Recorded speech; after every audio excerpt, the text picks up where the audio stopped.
Alrighty, friends. Hello, hello. Good evening. Happy Wednesday, August 12th, everybody. Hope everyone is doing good. It is so good to see y'all. So we got ourselves quite a bit. Oh, I'm sorry. You probably heard that. I still have my speaker hooked up here. Anyways, but we have ourselves quite a situation on our hands. And unfortunately, it involves Hawaii. So we are seeing a tropical system here expected to make direct landfall, unfortunately, at this point. So, but we're going to get to that here in a minute. First of all, though, big shout out goes to Mark. Thank you, dude, for the $10 super chat before we started. I really appreciate you. Thank you, thank you.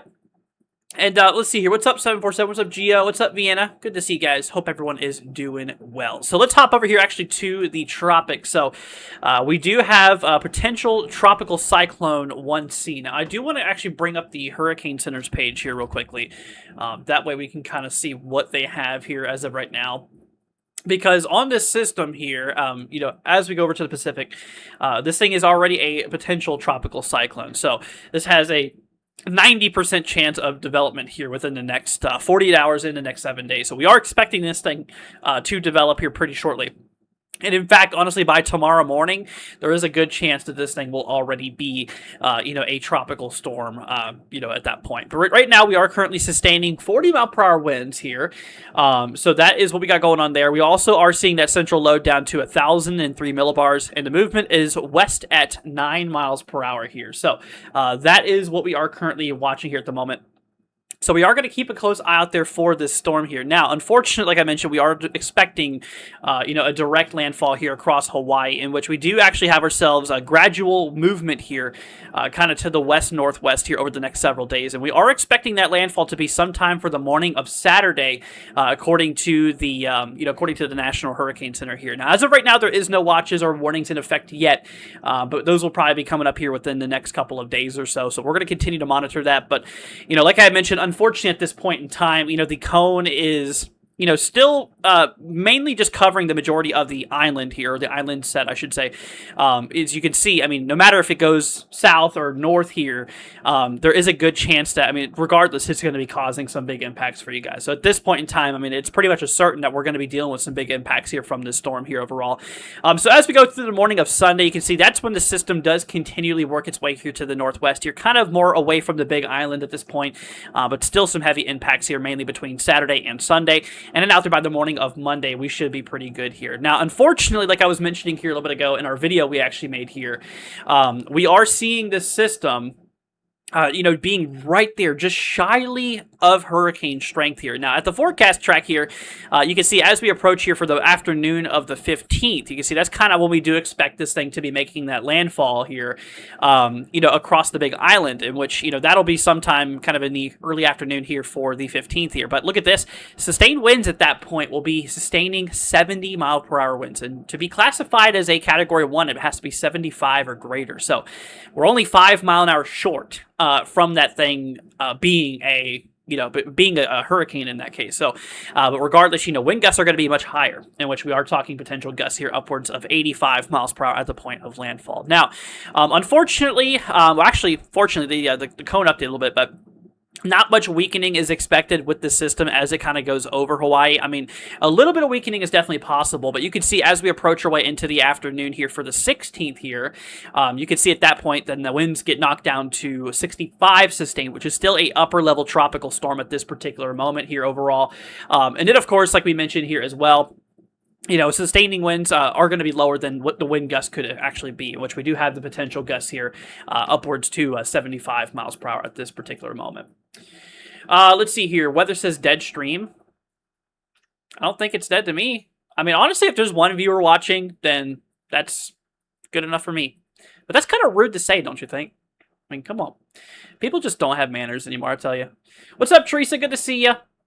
Let's see, Hurricane Lala. Yeah, I mistaken that earlier in the on the video I made. I actually had the wrong hurricane pulled up here, or the wrong system name. But yeah, no, this one's gonna be Lala.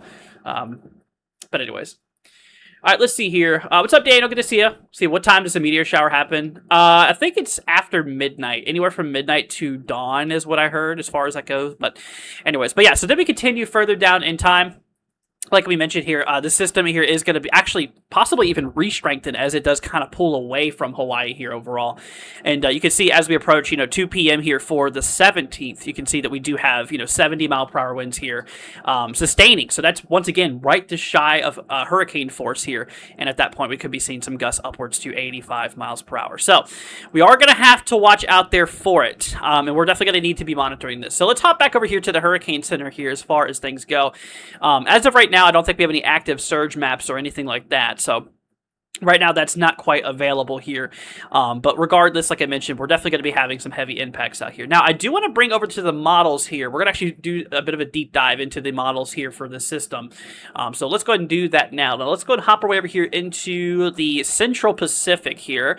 We're going to start off with the American GFS here. So this right here is the 18 Zulu run here. This is the latest run we do have from the American GFS model. Now, as we work our way down in time, gradual strengthening is expected. Now, the GFS model actually has the system going a little bit further south than some of the other models that you can see here, kind of just remaining slightly just south of the big island here of Hawaii. But the thing is that, there would still be some heavy impacts regardless of, that direct landfall. But honestly, that is one model. And this model does have it going a little bit further than the majority, a little bit further south than the majority of the models here overall. So that's what the GFS has it just kind of riding up right around the coast of, all those islands there, and then possibly strengthening even more as it continues westward here, in which this thing could be a bit of a concern. I mean, even farther down in time, becoming even stronger as it passes through Hawaii. So we're going to have to monitor this here even after it hits Hawaii. So we'll definitely probably be keeping an eye out there for that here. But yeah, so Hawaii definitely needs to start preparing. Once again, if you guys are in Hawaii, if you know anybody out there in Hawaii who's visiting or family out there or anything like that, just make sure that you let them know because once again the day of the heaviest impacts are really going to be felt here mainly for the 15th going into the 16th here, in which that's where we're going to be feeling the most of the impacts here out of this system here overall. And once again, I do definitely plan on doing some coverage here for you guys as far as whenever the storm does really start to materialize and everything like that here. So anyways, but yeah, let's hop back over here to the models. Now we're going to pull up the Euro here. Now, it's obviously good to get more than one model, more than one model support here. And you can see, according to the Euro here, the system does, develop here into, possibly more of weaker tropical storm force here, according to Euro. But, this is not a part of the main hurricane models here, essentially, as we're getting ready to look in here in a moment. But we do have ourselves, the Euro ECMWF model here, with the 18 Zulu suggesting that the system just before that point, right at the approach to Hawaii here, that pressure being in the upper 990s. Which would likely kind of put this in more of either a upper depression or honestly a weaker tropical storm. But to be honest with you, like I mentioned before, I mean, the system's already sustaining 40 mile per hour winds, and that's suggesting that not much strengthening is expected to occur. I mean, maybe more of an organization of that low, but we obviously do expect more of, more strengthening and more organization here over the next little bit here. So let's hop back over here to the CMC. Now, this is another model here. The system is expected to gradually develop here. CMC not really as aggressive as some of these other models. Icon here, I tell you what, Icon is definitely one of the most aggressive models here. And unfortunately, actually has the system getting down into the lower 970s. You can see just before landfall. Now, that would put this thing in either a Category 1 or a Category 2 storm, according to this particular model here. So, once again, this is one model, so take it lightly, but it is a possible outcome. You can see it just goes straight through all the islands here, unfortunately, which would be causing a lot of impacts here, coastal flooding, of course, heavy winds, heavy rains and stuff like that too. So we got to really be looking out there for that. Let's see. What's up, Scott? Let's see. Green says, first time seeing a meteor shower. I hope I get to see something. Yeah, it's going to be a pretty good one from what I hear. Absolutely. Let's see here. Daniel says, should I be able to sleep through the meteor shower tonight? Yeah, I mean, if you're going to miss it, I mean, it's not going to be anything hazardous if that's what you're wondering. No, all those meteors will burn up in the atmosphere. But anyways, so now we're going to take a look here at the at the main hurricane models here and all here. So actually, first of all, before we do that, let's go ahead and take a look at the satellite imagery. So it has a lot of work it needs to do here. You can see, she's obviously rotating pretty well. We do have some deep convection within the storm. It still is fairly disorganized. We do need some more organization to occur with this system, before it does officially become a tropical storm. But it's getting there. It's getting there.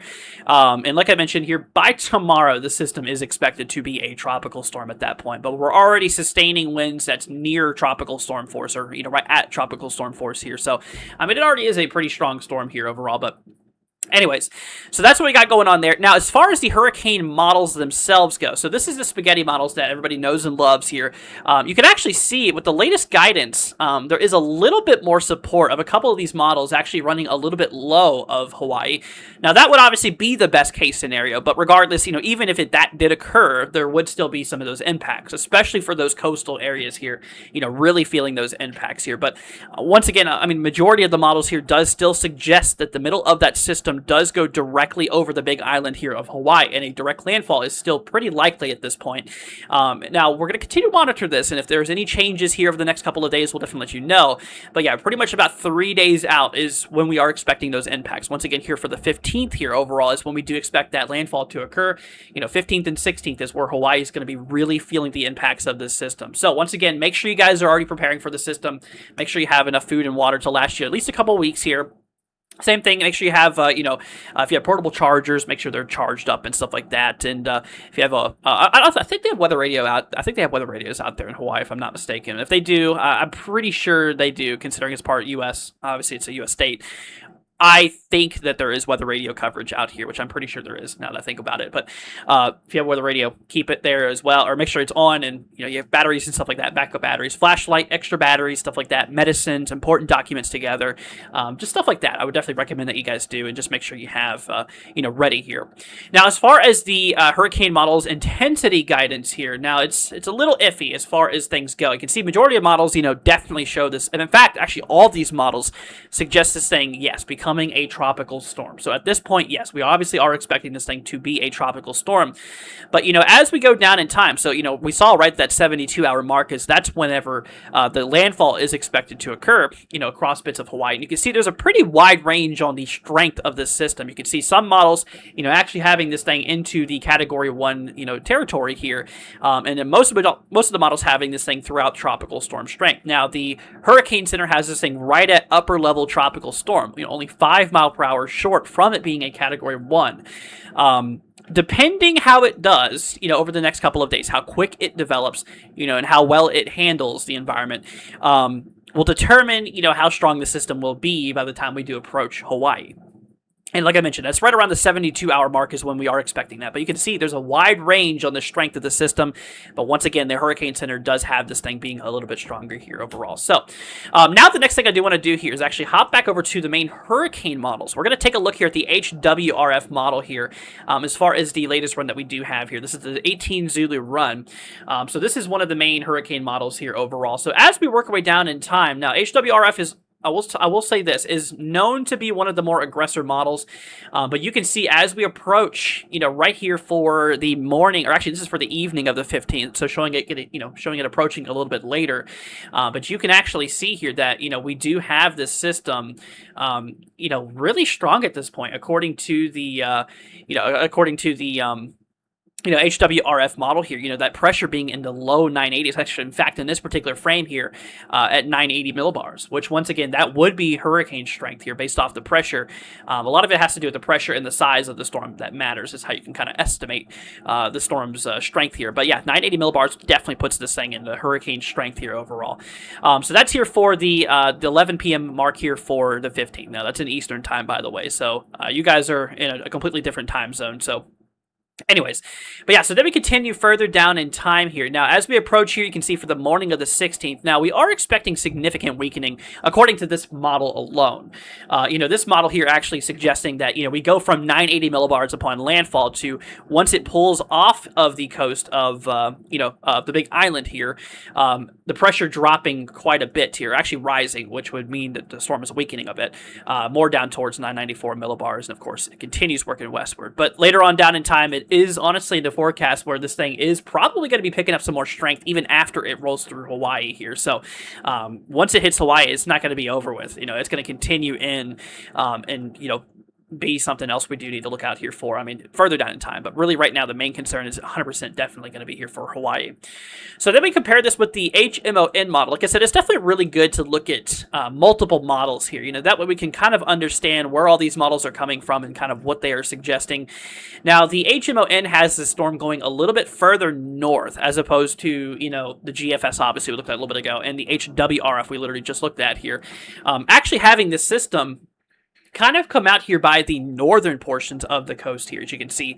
For the northern part of the Big Island, you can see that there's that center there, just off the coast here. 984 millibars here, which at that point, this thing would still, once again, be likely a hurricane at this particular moment here, and actually continue, working its way westward, possibly making landfall on some of the other islands here as either a tropical storm or a hurricane before, once again, strengthening as we continue past Hawaii here at this particular moment here. So that is, that is another model input here. Now, as far as the HAFS-A model goes here, this model suggests kind of the same thing, pressure down into even the mid-980s, right around that point of landfall, mid-lower 980 millibar range, which, once again, that puts that into hurricane strength here overall, which, a lot of those coasts are really going to be feeling those effects here from, the system. A lot of that water is going to be pushing inland, and, there is going to be that storm surge concern. There is going to be that coastal flooding concern here, with the system, in addition to, those strong winds and stuff like that, especially, the Big Island, because it's a really big mountain here. In which, obviously, there is, a lot of upper levels with that, in which, those upper levels will be pretty strong there, too. So a lot of those mountainsides are really going to be feeling this here, as well. So that is something that we do need to look out there for. Let's see. What's up, Joplin? Thank you so much for the loot box, friend. I appreciate that. I've actually never seen that before. I guess that might be a new one here, but I really appreciate you, friend. That is really, really sweet of ya. Thank you so much, dude. That is awesome. Huge shout out goes to Joplin for the support, friend. Thank you so much. That is greatly, greatly appreciated. Huge shout out goes to you, friend. Thank you so much. So yeah, then we continue working westward here from the HAFS-A, and you can see just continues working westward, and then eventually starts picking up more strength here again as we pass Hawaii here. Then lastly, we have the HAFS-B model here. This is what we got going on with this system. Now, this model is a little bit more aggressive, as you can obviously tell. The HAFS-B does have the system, making that landfall kind of right on the evening of the 15th here overall, and you can see this model actually has that pressure getting down into, either the upper mid 970s or the lower 980 millibar range, which that puts it honestly more towards category 1, category 2 as far as strength here. So you can see that the models are kind of all over the place here as far as strength goes. But you notice they're within the general realm of it hitting Hawaii as far as, the direct landfall and all that stuff here. As far as where it's going to end up, the strength is still a little iffy on the models, but, like we mentioned, the Hurricane Center, the official cone that we actually have here from the National Hurricane Center, they do have this system, sustaining 70 mile per hour winds, which, once again, that is just 5 mile per hour short from it being a category 1 hurricane here. So don't be surprised if this thing actually does end up, expected to be a hurricane at some point here. So we're definitely going to need to monitor this here. Now, right now, like I said, at the current moment with this system, I'm going to go ahead and bring up the satellite imagery again here for you guys. So this is that system here right now. You can see that there's definitely some circulation going on here with this system. It has a bit of organization it still needs to do before, things really start popping off. We do have some decent deep convection going on with the system. It still is relatively disorganized, but like we mentioned here, as we go into tomorrow, we are expecting this thing to actually be a tropical storm at that particular moment here. Honestly, if not tonight, then tomorrow we'll definitely be seeing that become a tropical storm, which, the name is going to be Lala. I think that's how you pronounce it. But anyways, yeah, so that is going to be the next system here that we do have here. And so we're definitely keeping an eye on it. It has a bit of work to do, like I mentioned, but it is going to get there. But anyway, so as we go into, tomorrow morning, it says 2 a.m., expected to be a tropical storm at this particular moment here. And of course, as we go down in time, just gradual strengthening is expected as we approach here for August 14th at 2 p.m. This is well just before that landfall here in Hawaii, or that close approach to Hawaii. Regardless, it's going to be impactful for the state here. But we are seeing those winds here up to 60 miles per hour here, sustaining 60 mile per hour winds with wind gusts up to 70 at this particular moment here.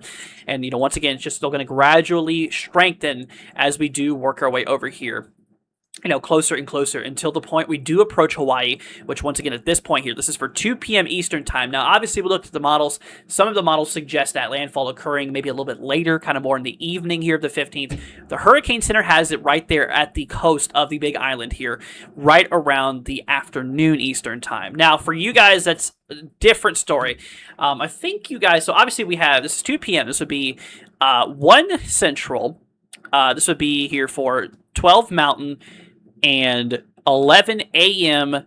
Pacific time. So I believe it's either going to be 9 or 10 o'clock. 8, 9, or 10 o'clock. I'm not exactly sure how many time zones you guys are far away from, the West Coast, right off the top of my head, but it's going to be sometime in the morning is whenever you guys are going to be seeing here. But like I mentioned, we will definitely be doing coverage and continually be doing updates here for you guys, and so we'll keep an eye out there for that. But and then of course as we continue further here, so this is for 2 p.m. on the 16th. Still seeing those heavy impacts here across Hawaii.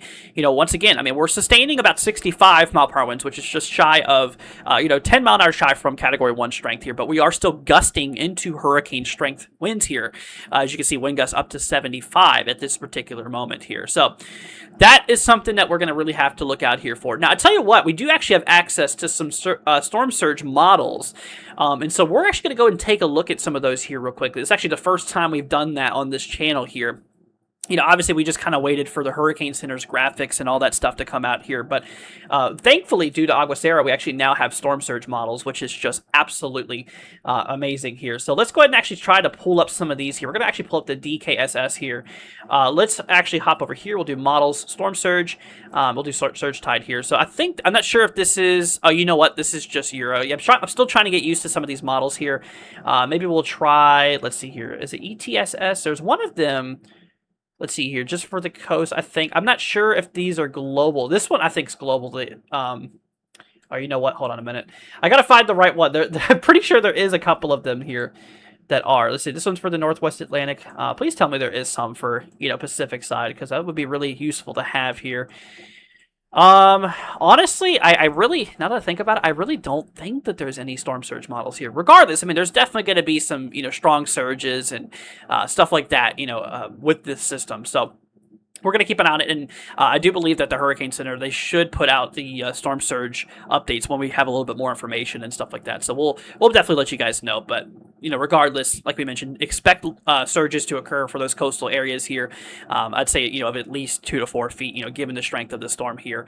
And of course, the strong winds in addition to the rainfall and stuff like that. One thing I can do, and what I will do, is actually bring up the GFS model here. And what I'm going to do with this is I'm actually going to go ahead and bring up the rainfall projection, so that way we can kind of see, how much rain we could expect here out of this system. So let's do total precipitation here. This is total QPF here over the next little bit. Now, remember, this is just one model, so take this with a grain of salt here. But as far as we go down in time, you can see we will be seeing a pretty good amount of rainfall for some of these areas here. Now, according to the GFS model, we are seeing the possibility of, several inches here. I mean, possibly a good, 3 to 6 inches or so of rainfall for, a lot of these central and eastern Big Island here.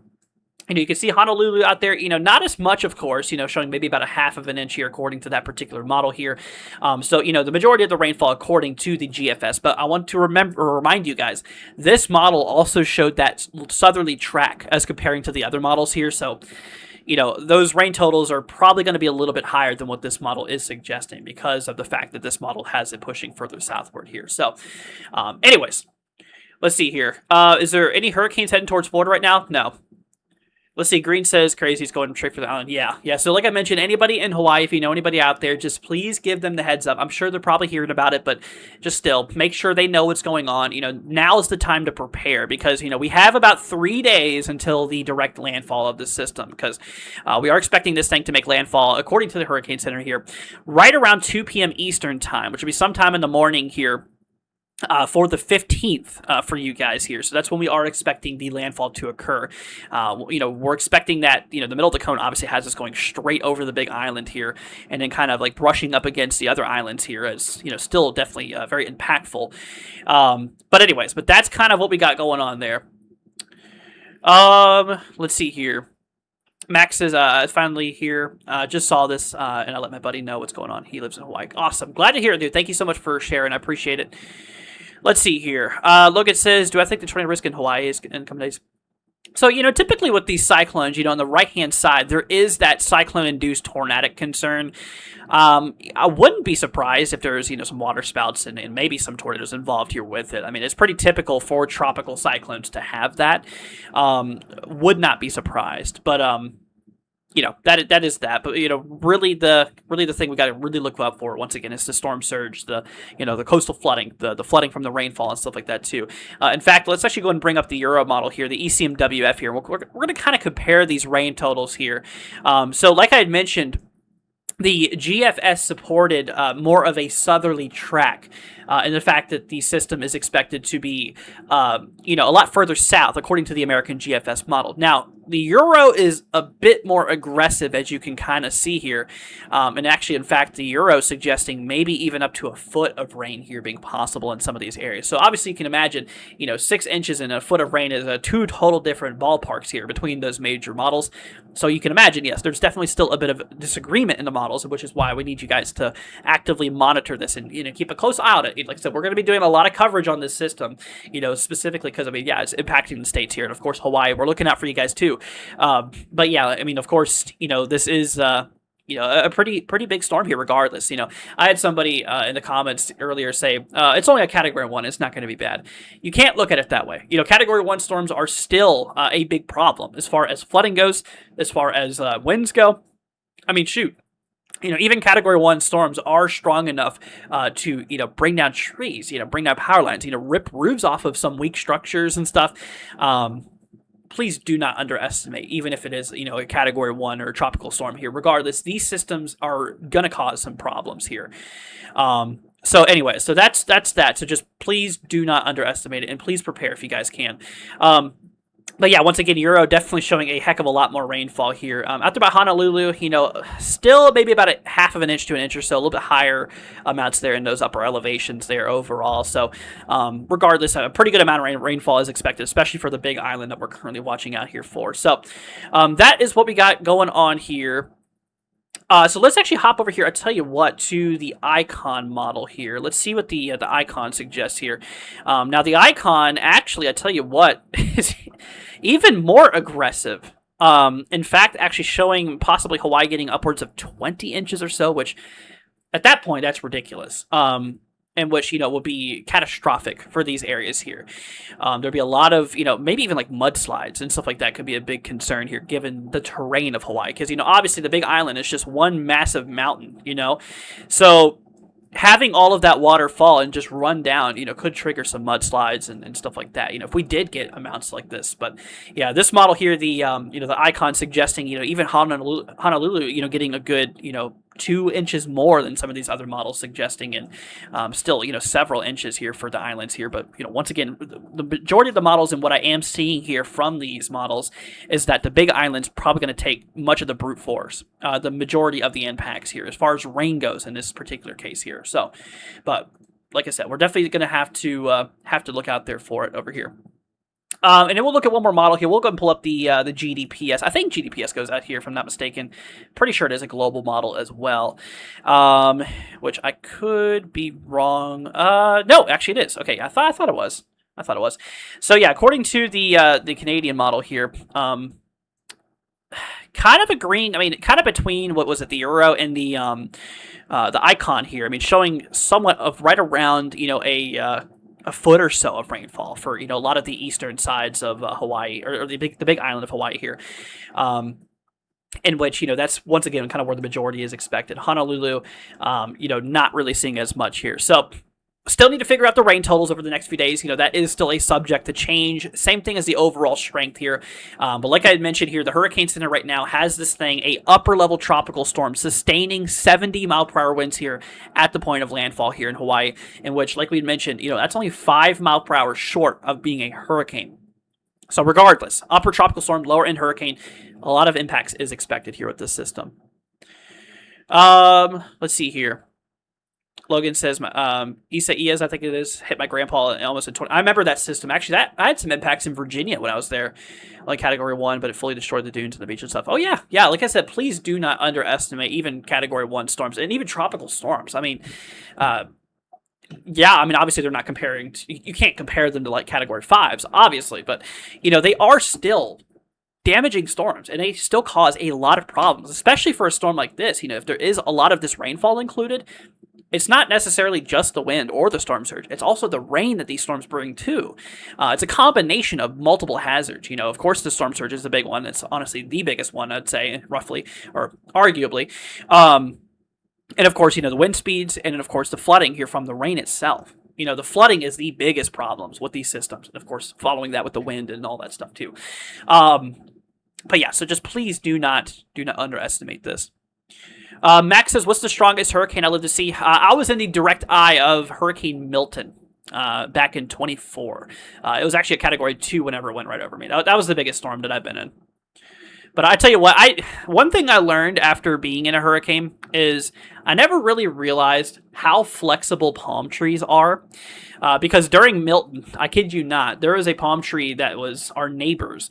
And it was, I kid you not, nearly at a 90-degree angle. You would think that a tree like that would snap, but no, they are very, very rugged trees. They're very tough trees, and I really learned that during Milton. But yeah, Milton was the biggest one. Let's see. How would I suggest that tourists staying in hotels should prepare? I would definitely recommend what you should do is just make sure that you have enough food and water to last you, like I said, at least a couple of weeks just to be safe. So, have some food and water, preferably non-perishable foods, stuff that don't go bad, that needs to be refrigerated. Because obviously we're going to expect these power outages to occur. We're going to expect those power outages to be a big concern. So we need non-perishable foods because you don't want food to go bad, due to the lack of refrigeration and stuff. Make sure you have plenty of water. Make sure your medicines are stocked up.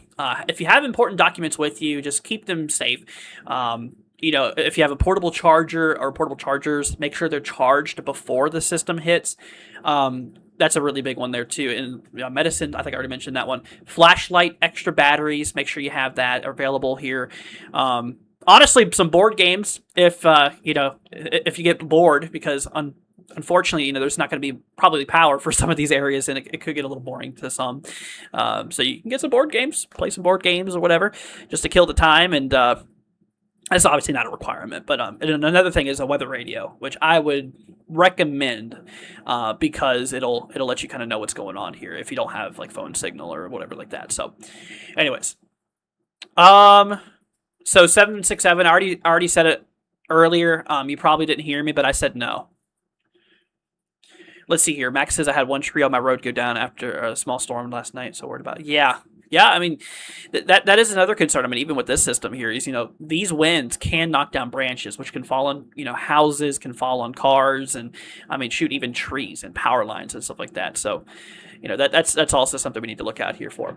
Anyways, but hopping back over here, you guys, we're going to take a look back over here at the, the spaghetti models and all that fun stuff here. So hopping back over here real quickly. So yeah, so at the current moment here, we're going to hop back to 01C. Right now it's not named, but it is a future La is the name of the system here.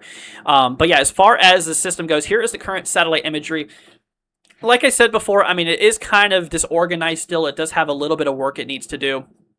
Obviously before, it becomes a full-fledged tropical storm. But it's getting closer. It is definitely getting closer.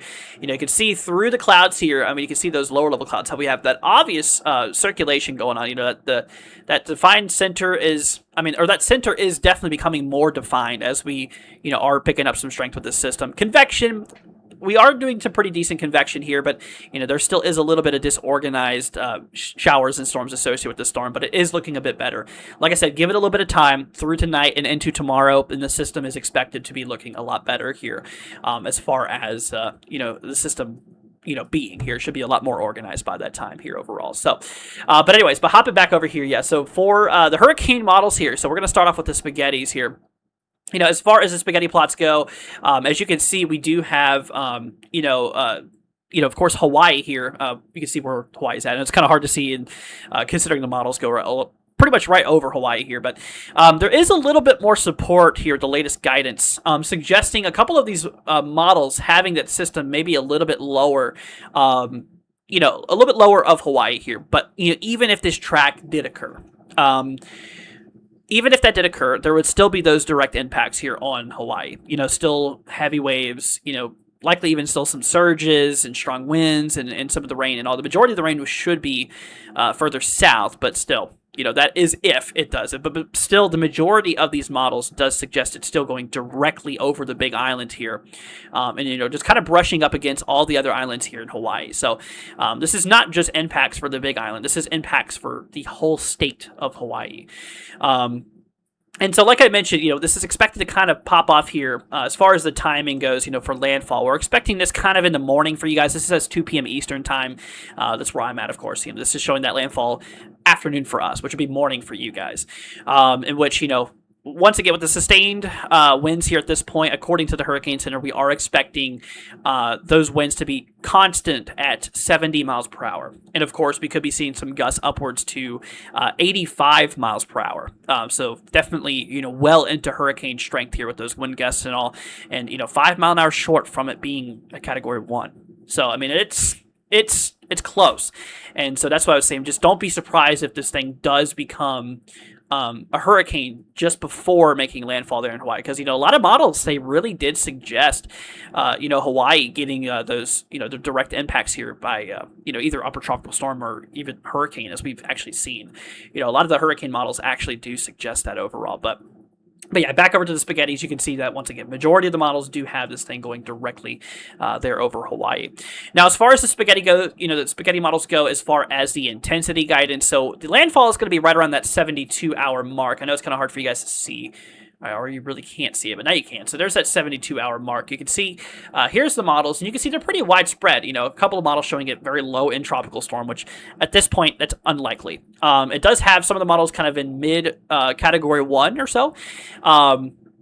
But, as far as that goes, you can see, the middle ground is kind of right here in maybe the mid-upper level tropical storm. But remember, the Hurricane Center has this thing in the upper level tropical storm category. Just a single knock up in the winds would allow it to be a hurricane. Just put it at that. 5 mile per hour short on the official forecast here. And for what I've noticed here over the times of forecasting, a lot of these tend to underestimate. It depends on the environment, of course, the storm itself. But sometimes it tends to underestimate the strength from what I've noticed. Of course, that's not for every single storm in this case, but anyways, but still definitely, regardless, upper tropical storm, lower Category 1 is expected here with this storm here. But let's see here. Go West Prayers, absolutely. Max says, look at that cool lightning show coming down from Kentucky to Tennessee. If you can find a good camera view. Yeah, I'm sure that there is some pretty good storms going on there. We have a lot of severe storms popping off here in the states here.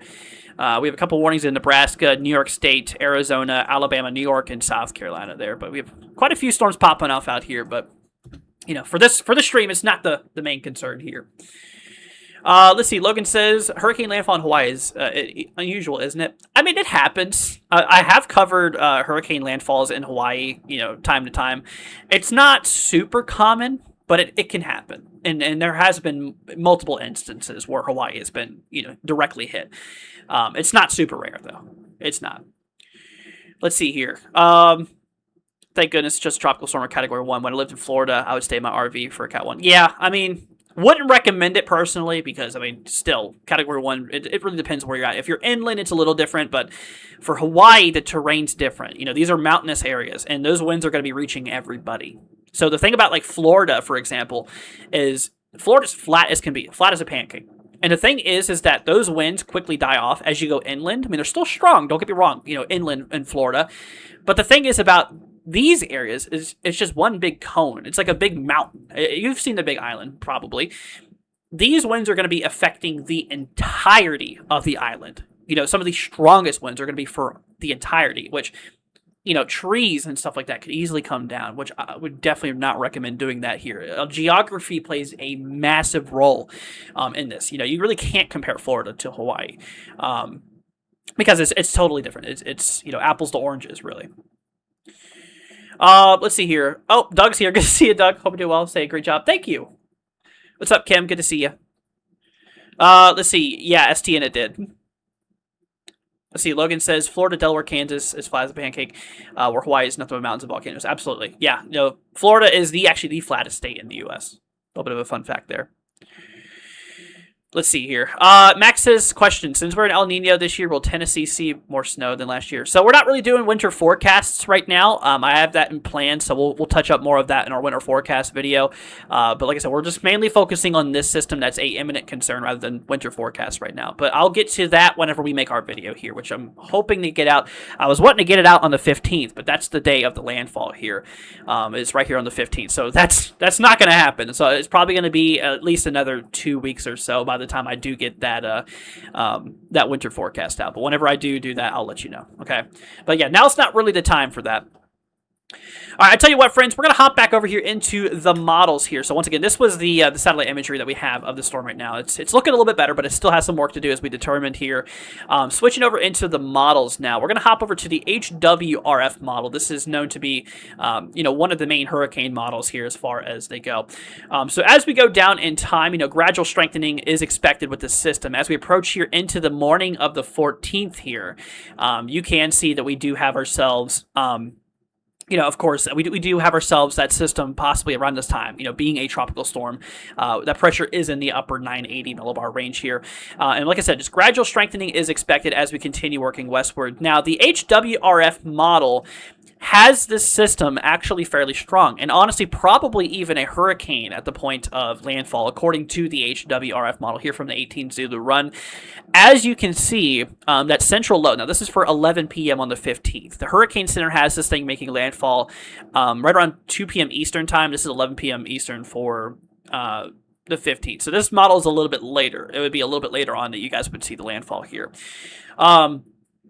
So with that being said, but the HRRR strength-wise does have this system remaining into, either upper tropical storm or honestly, more than likely into hurricane force at this particular moment here. And it does show that landfall directly over the Big Island here. And as it comes over the other side, it has lost a little bit of its stability. It has weakened a bit here, considering, the terrain severely affects the structure of these storms here. And of course, after the point of making landfall here, still causing some direct impacts through the 16th here. Going into the 17th, the system does start to pull away. And honestly, like we had mentioned, there is expected to be some strengthening after the fact that we hit Hawaii. We actually are expecting the system to, once again, re-strengthen as we pass Hawaii, which could continue just further west into the western Atlantic here. So, anyway, so that's according to the HWRF model. So now we have the HMON. So hopping over here to this particular run here. So according to the HMON model here, as we go down in time, same thing, just rapid development of the system over the next couple of days. And of course, this one's a bit different, as you can kind of see comparing to the HWRF here. The HMON has this system actually slightly north of the Big Island here, as opposed to slightly south, according to the HWRF here. So that middle ground, you could assume, is just going to be somewhere in between, or just somewhere around the Big Island here is where that landfall is likely going to be. But yeah, at this point here, also kind of showing maybe a little bit more of a later landfall here. This is showing, once again, 11 p.m. for the 15th. Central low down more towards the mid-980 millibar mark, which could either be a upper tropical storm or be lower-end hurricane at this particular moment. Now, this would be a more aggressive approach, to be honest with you, because this would allow for heavy rain to fall across the majority of all these islands here, as opposed to just the Big Island and then some rain for the others. This would allow for more of a type of setup where majority of Hawaii would see actually a bit more rainfall total comparing to the other ways around it. Because you can see, according to the HMON, that just goes straight over the other little islands here as well. Directly, like even over Honolulu and some of those areas there, which would be pretty darn crazy. But that those winds are going to be pushing right up against Honolulu's coast there, which could, of course, allow for the storm surge to be there. The swelling of those coastal waters, and in addition to all the rain that is falling and rolling down the mountains and all that. That's a big problem, like we talked about, is just from all this rain that we're going to be seeing here. just from all this rain that we're going to be seeing here, all of that's going to be rolling down the mountains and causing flooding. And like we mentioned, even likely landslides and stuff like that. That could be a big concern too, considering, so much saturation and strong winds, which could really allow for, those landslides to be triggered and all. So that's something we need to look out here for too. But like I mentioned, this is kind of more the uglier type of scenarios here, having all of the islands, pretty much direct landfalls for like all of these islands here, which would not be good. So that was the HMON model. Now heading over to the HAFSA, like obviously, we're looking at multiple models here. It's great to look at more than one particular model just so we can get more ideas of where the models are at, kind of what we could see here. There is definitely a lot of, a lot of disagreement still within these models. We have a fair amount of agreement that, yes, the system is either going to be directly impacting Hawaii, which is most likely, direct landfall is most likely. If not, a very close indirect landfall, where there still is going to be strong winds, still is going to be heavy rain, still is going to be, of course, the surges and stuff like that here. So like we had mentioned here, definitely, regardless, there's still going to be, quite a bit of impacts here regardless, overall. Let's see here. Hope it's not too bad for Hawaii. This was in the eye of Hurricane Charlie in Orlando, 2004. Yeah, that was a pretty bad one here. Absolutely. Let's see here. Kim says comparing Florida to Hawaii is like saying Scottish Highlands are the same as Australian outback. Sorry, exactly. That's what I'm saying. You can't really compare Florida to Hawaii because they're two totally different geographies. Florida is flat. Hawaii is very mountainous. And, those winds are going to be hitting, from the lower levels to the upper levels, hitting all of the mountain here. It's just going to be smacking against the whole side of the mountain as opposed to Florida. As we go inland, those winds typically die off, due to the, the terrain and all, basically the winds going over those trees and those buildings and stuff slow the winds down as we push inland for like Florida. But for Hawaii, those winds are going to be hitting a lot of these places. So that's the thing. That's the big difference here. Let's see. Archer says, "Wow, hurricanes this time. You're a busy guy." I know, right? I've been absolutely busy lately between the tropics and, of course, the the severe weather we've been covering. I have been a busy man. Absolutely. Let's see. Thunderbird says it's just a tropical storm like last time. So that's the kind of mindset we don't want people to have. Is saying, "Oh, it's just a tropical storm. It's not going to be anything bad." No. That's not the case. See, the problem is tropical storms still cause massive problems.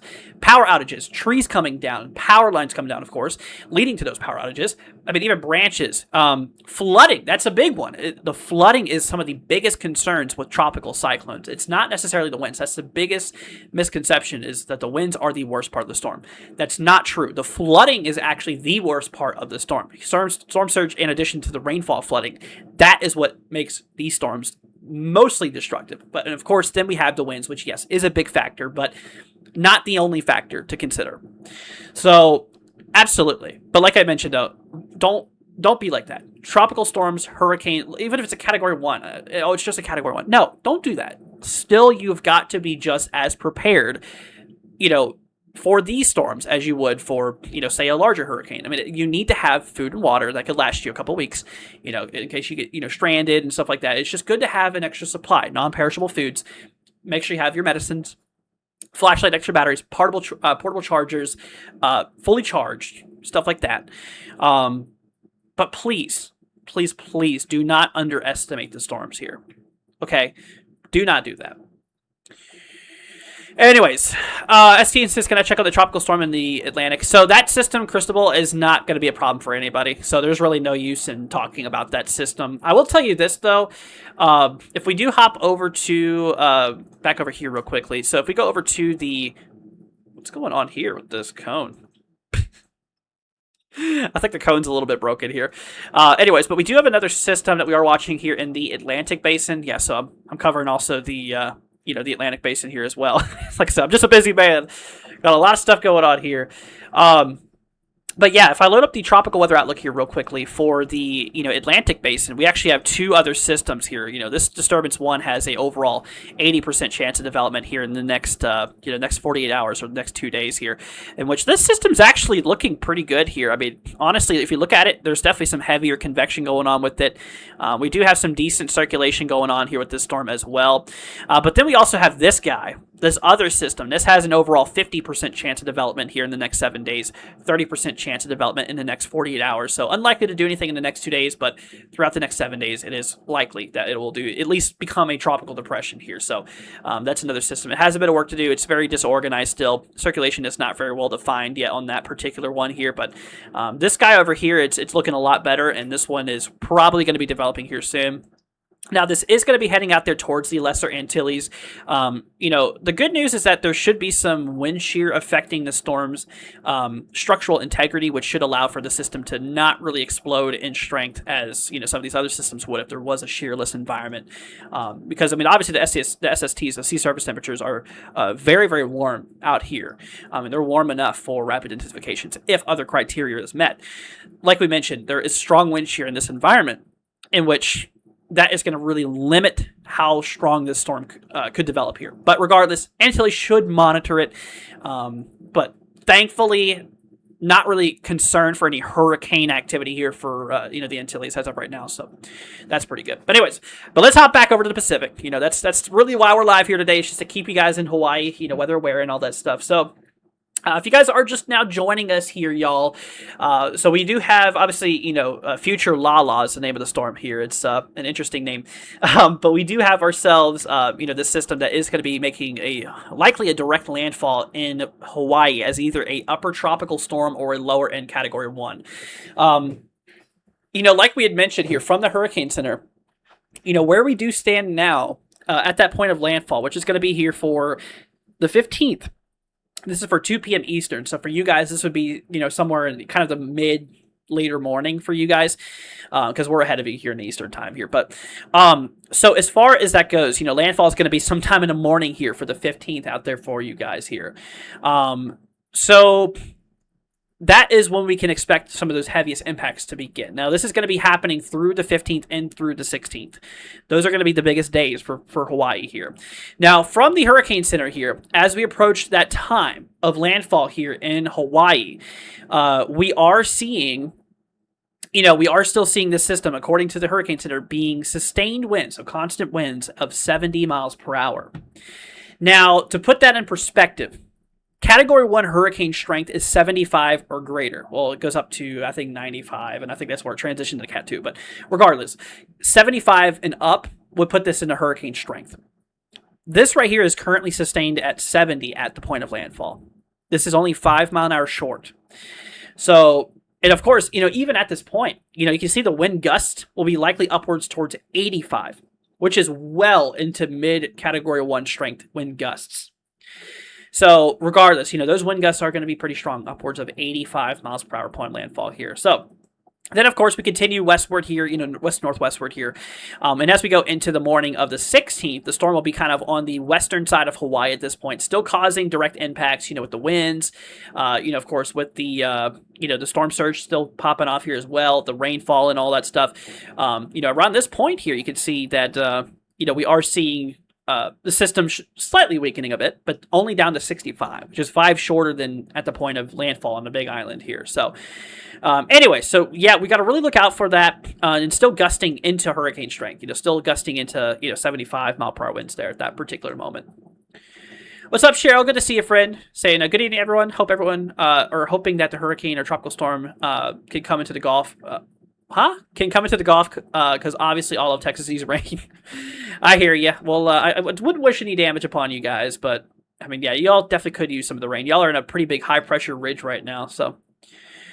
Go West says, Cat 1s need to be watched. You can get a lot of flooding, Cat 1s. Cat 1s, nothing compared to 145 Cat 4. Absolutely. Like I said, it's basically comparing apples to oranges, too, with Cat 1 and Cat 4. But regardless, Cat 1, you could have a fast-moving Category 4 that's in and out in no time, quickly does strong winds, but you could have a slower-moving Category 1 that sits over an area for a longer period of time with a lot of moisture, and it can dump a lot of rain. And as we have determined here in the models, we're getting ready to pull that back up again.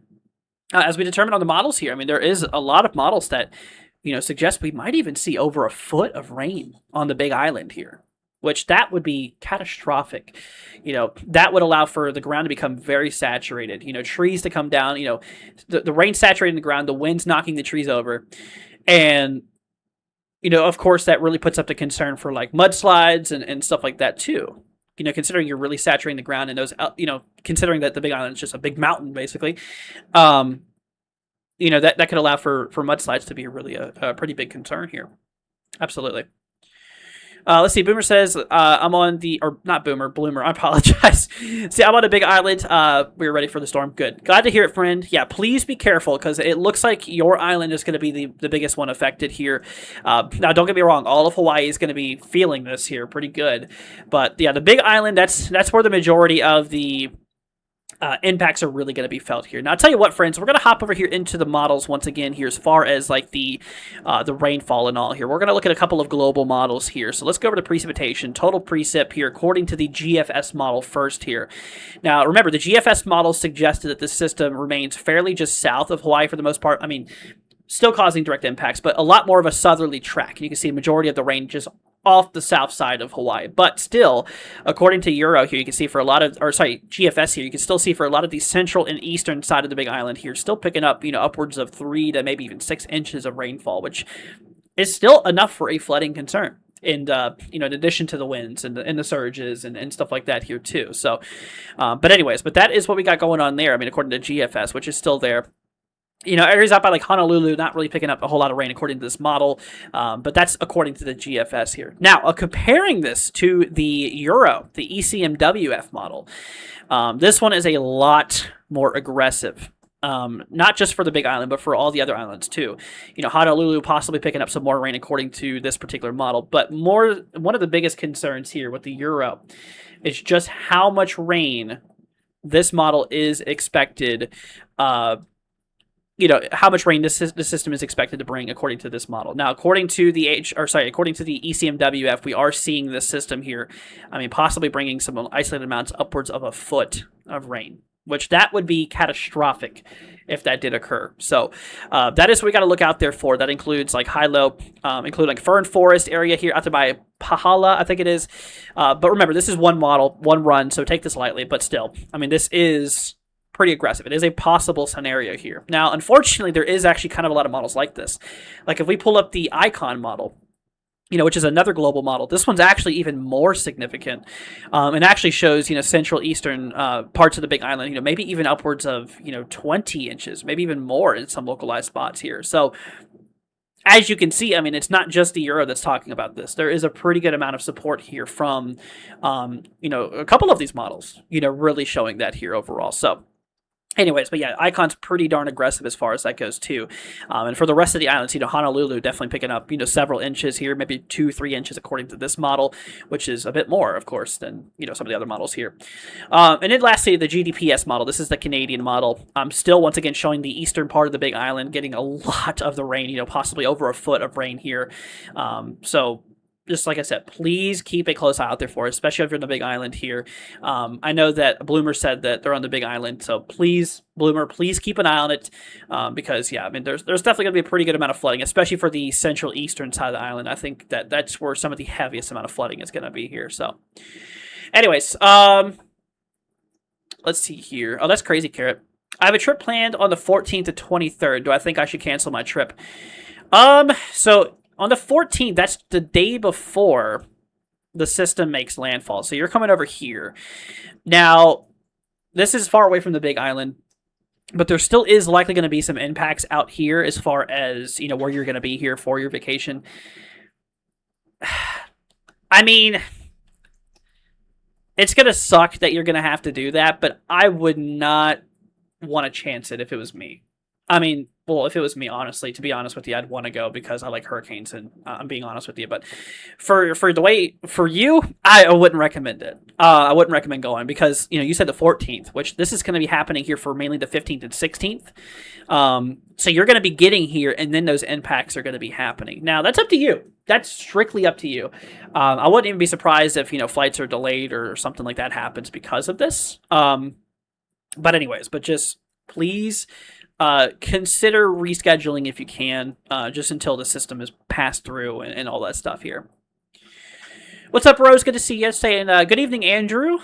When will it make landfall? So, according to the Hurricane Center, now the models are a little bit different here. I mean, models are kind of still in a little bit of limbo here, a little bit of disagreement. But according to the, let's see here, according to the Hurricane Center, as far as it goes, so this is for the point of landfall. So this is for 2 p.m. Eastern time on the 15th.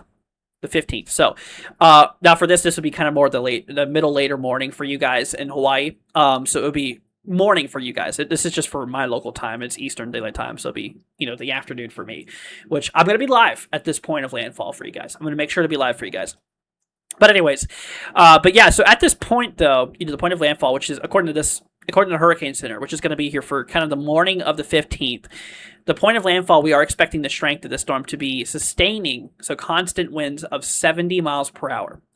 And like I said, to be classified as a hurricane, it has to be 75 miles per hour or greater. So that's only a 5-mile-an-hour difference between what it is currently forecasted for and being a hurricane at the point of landfall. So that's what I'm saying. This thing is going to be a upper tropical storm, if not low-end hurricane, as it does make landfall. Honestly, I'm kind of leaning hurricane considering some of the models I've been seeing here lately, especially the HWRF, HMON, HFSA, B, multiple other models, suggesting that, this thing could actually likely be a hurricane at landfall and not just a tropical storm. So what I would say is prepare for a hurricane. Prepare for the worst. Hope for the best, of course. But yeah, the point of landfall here is going to be here for the morning of the 15th for you guys. And that is going to be, we're going to be seeing near hurricane force sustained winds. Regardless, wind gusts, as you can see, are going to be upwards of 85 miles per hour. So then we work our way over here into the 16th. Now you can see at this point in time, it's kind of on the back end side of the islands here. Now, out there for you, Mike, you are going to be this is when the storm is going to be closest to you if you were on your trip. And you can see this is kind of for the morning of the 16th, just off the coast of your island that you were planning on staying on for vacation. It's still at this point, according to the Hurricane Center, we are still expecting this thing to be sustaining 65 mile per hour winds, which is still a, of course, an upper level tropical storm. And we're still gusting 75 at this particular moment here. So that is, that is still a pretty strong storm here, regardless, still some big waves, some coastal flooding, some rainfall, of course, and of course those winds are still going to be a part of it. But yeah, so then we, of course, as we go into kind of the morning of the 17th, at that point, the system should be far enough away from Hawaii where things should definitely start calming down a pretty good amount, So mainly, like we mentioned, mainly between the 15th going into the 16th, those are the heaviest impact days here as far as it goes for Hawaii. Let's see here. Bloomer says in 2018, we got 52 inches of rain from Hurricane Lane. Wow. Very close to Fern Forest. So yes, I'm very, very prepared. Good to see it, friend. Good to see it. Yeah, that's crazy. That is honestly pretty crazy. Yeah, please just stay safe out there, friend. Let's see here. Hopefully, it will go to the right of the cone. Yeah, I mean, so the cone tells us where the center of the storm could end up. And there's a possibility that the center could be on this northern track here or on the southern track here. But at this point in time, regardless of where that center ends up, Hawaii is going to be directly impacted. I mean, it's expected at this point, regardless. So, let's see here. Seems like people will probably pack on the western side of the Big Island. Could be an issue on its own. I mean, it does appear that, according to a lot of the models here, that the central eastern part of the Big Island will be the heaviest impacted here. Because that's where we're going to be seeing, a lot of the heavy rain from this system here. And, of course, the strongest winds and stuff like that here. So, let's see here. Hopefully it keeps going down. I hope so. I really hope so. Let's see. The big mountains on the Big Island of Maui helps take it down low levels. Yeah, that's true. Geography has a big role with this system here. Obviously tropical cyclones, they really do not like, mountainous terrain because it really disrupts their structure because, hurricanes and tropical cyclones are very vertically stacked systems. They're built from the ground up, basically. And anytime you introduce like a mountain, it disrupts its flow. And that kind of causes it to get off balance. It kind of wobbles a bit and it just loses strength in the process. So yes, that will help. further down in time, but unfortunately that means that a lot of energy is going to be outputted on the eastern side of the island. So, I mean, there is a trade-off, unfortunately. But yeah, for the rest, I mean, like I said, regardless, I mean, from the Hurricane Center, I mean, honestly, right now where the Hurricane Center stands, it doesn't look like we're going to be losing much strength here as far as that goes. Let's see here. What's up, friend? Good to see you. Aloha. Saying from, is it Kiawi? I'm probably saying the name wrong. I apologize. I'm not good with names. See, we need the rain, but not to lose power. That is a big thing. That is a big thing, is, yeah, losing the power and all, which, from those winds and, of course, all this rain. Like we had mentioned earlier, the fact we're getting all this rain, that's going to really soften up the ground here, for one. And, of course, the winds can come through and knock down some trees, which can land on power lines and stuff like that. So, unfortunately, I mean, we are expecting power outages to occur, widespread power outages here from this system. And that's why I always say, in part of your preparation for preparing for the storm, I heavily recommend that you essentially just make sure you have a portable charger, just that you can charge up before the event happens. Now, some of you guys probably have generators too. Make sure you have enough fuel for the generators and make sure oil is checked and just everything's good to go. And weather radio, flashlight, extra batteries, important documents, food, water, non-perishable is what I'd recommend that you guys definitely get before the system does make those direct impacts. But we still have like 3 days to go. So we have still a couple of days. Don't put it off to last minute. Go ahead and get it done as quick as you can, because, I mean, the longer you wait, the less stuff is probably going to be available, because, there's a big supply and demand issue when it comes to tropical cyclones. There's not enough supply for the amount of demand that there is. And so, first come, first serve, basically. So just get your stuff as soon as you can. That way you won't really have to be fighting to really get some stuff if you kind of wait till the end there. But just, yeah, make sure you guys are preparing just before it happens and don't wait till the last day. I would honestly do it tomorrow if you can. So, earlier the better. Really, the earlier the better. Carrot says all that rain on the right side and the storm surge will not be a good mix either. Absolutely not. Between the rain, the wind, and the surges, yeah, the eastern side of the Big Island's really going to be feeling it pretty good here. All right, I tell you what, friends, we're going to hop back over here to the hurricane models. I do want to hop you guys over here to the the main hurricane models here, as we know and love them, the spaghetti plots here. So here's the latest run that we had. This is the Zero Zulu run here from the hurricane models. Now, I know it's kind of hard to see, but there's Hawaii there. You can see the big island right here. And of course, you got the little islands over here as well. So majority of these models you can see, so each line represents one particular hurricane model. And so, of course, we have multiple hurricane models that run and are plotted on this map here, showing you kind of where, on average, these models have the system going. So that's kind of what this is all about. So you can see that the majority of the models, obviously has the system going right directly over Hawaii. There is a handful of models, a couple of models, that have it pulling further south, but even if it did make this type of trajectory, it would be better. It would be a better scenario. But there would still be impacts, regardless. And honestly, I would say that these are more of an unlikely scenario as comparing to all of these, because there is majority of more of the models. There's definitely a lot more models suggesting that direct landfall on Hawaii as opposed to the ones that are not. So we're kind of leaning towards more of a likely scenario of it making that direct landfall here. So that's according to the according to the spaghetti models that we do have. Now, as far as intensity guidance goes, from these spaghetti models here, so the point of landfall is going to be right around that 72-hour mark, in which you can see right here. This is forecast hour 72. So this would be right around the time that we start hitting the Big Island. And the models, as far as intensity, are kind of all over the charts here. You can see some of the models suggesting, maybe even mid-level category 1 strength. Some models showing lower tropical storm strength. Now, the Hurricane Center right now actually has this in upper tropical storm strength, which is just barely shy of lower in category 1 strength. But comparing to the guidance I've been seeing from some of the main models, like the HWRF, HMON, HAFS-A, and B models, all of those models show that pressure well down into even the lower 980 millibar range, which that would put it, pretty much well into hurricane status, well into category 1 strength here. So in my personal opinion, like I said, please do not be surprised if this cone updates here anytime soon and has this thing making landfall as a Cat 1.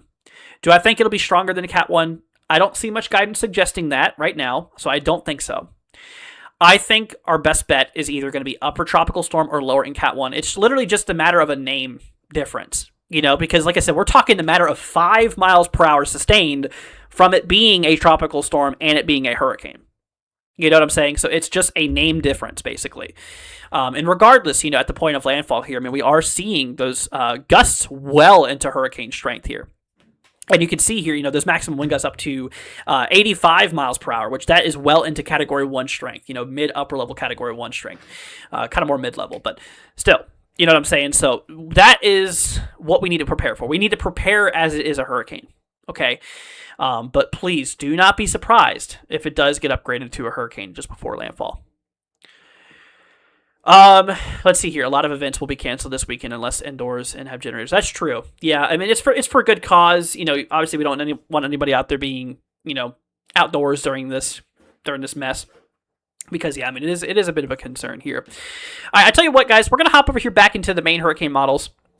Starting off with the HWRF here. Now, this is just kind of give you guys a little bit of a perspective on how the event could play out here. Now, it's good to look at multiple models here overall. So starting off here at the HWRF, so we are expecting gradual development with the system as we continue working northwestward over the next couple of days here. As we approach here for the 14th. So this is the day before landfall. You can see at this point that pressure, according to this model, down into the upper 980 millibar range. Now, at this point, this would likely be a tropical storm, kind of mid, maybe upper level tropical storm at this particular moment here. But as we continue getting closer, we are expecting the system to strengthen a bit here. You can see just before we get to the point of landfall, that central low, according to the HWRF here on the latest run, shows that low getting down to 980 millibar range, which that puts it, likely well into Category 1 strength here as far as that goes. So that is what we got going on there with the HWRF. And you can see those winds would be, absolutely battering the coast here. Let me actually go ahead and bring up our pin here so I can draw on the screen here for you guys. So, with the low that we have, so this is that low. I'll tell you what, I'm actually going to make the pen a little bit bigger, and we're going to use black here so we can see a little bit better. So yeah, there's that low. So it's right here. And basically, this is going to be counterclockwise. In the northern hemisphere, that's where cyclones that's how they rotate. So you can imagine those winds, they're going to be pushing right up against the coast here. And by doing such, that's going to actually be pushing a lot of water inland, in which, that's where those surges are really going to start to be felt, is, of course, as that system gets right up there towards the side here of, the island. That's where we're going to see some of the biggest surges, the biggest coastal flooding, the strongest winds and stuff like that will be right around that particular moment here. But anyways, that's according to, once again, one of the models, the HWRF model here. So then we continue further down in time. So direct landfall here, as you can kind of see here, this is for kind of the evening of the 15th. This model's a little bit later as far as the landfall as comparing to what the Hurricane Center says, because Hurricane Center says in the morning for you guys. This model, no, this is 11 p.m. Eastern, so this will be kind of more of like the afternoon, evening for you guys as well.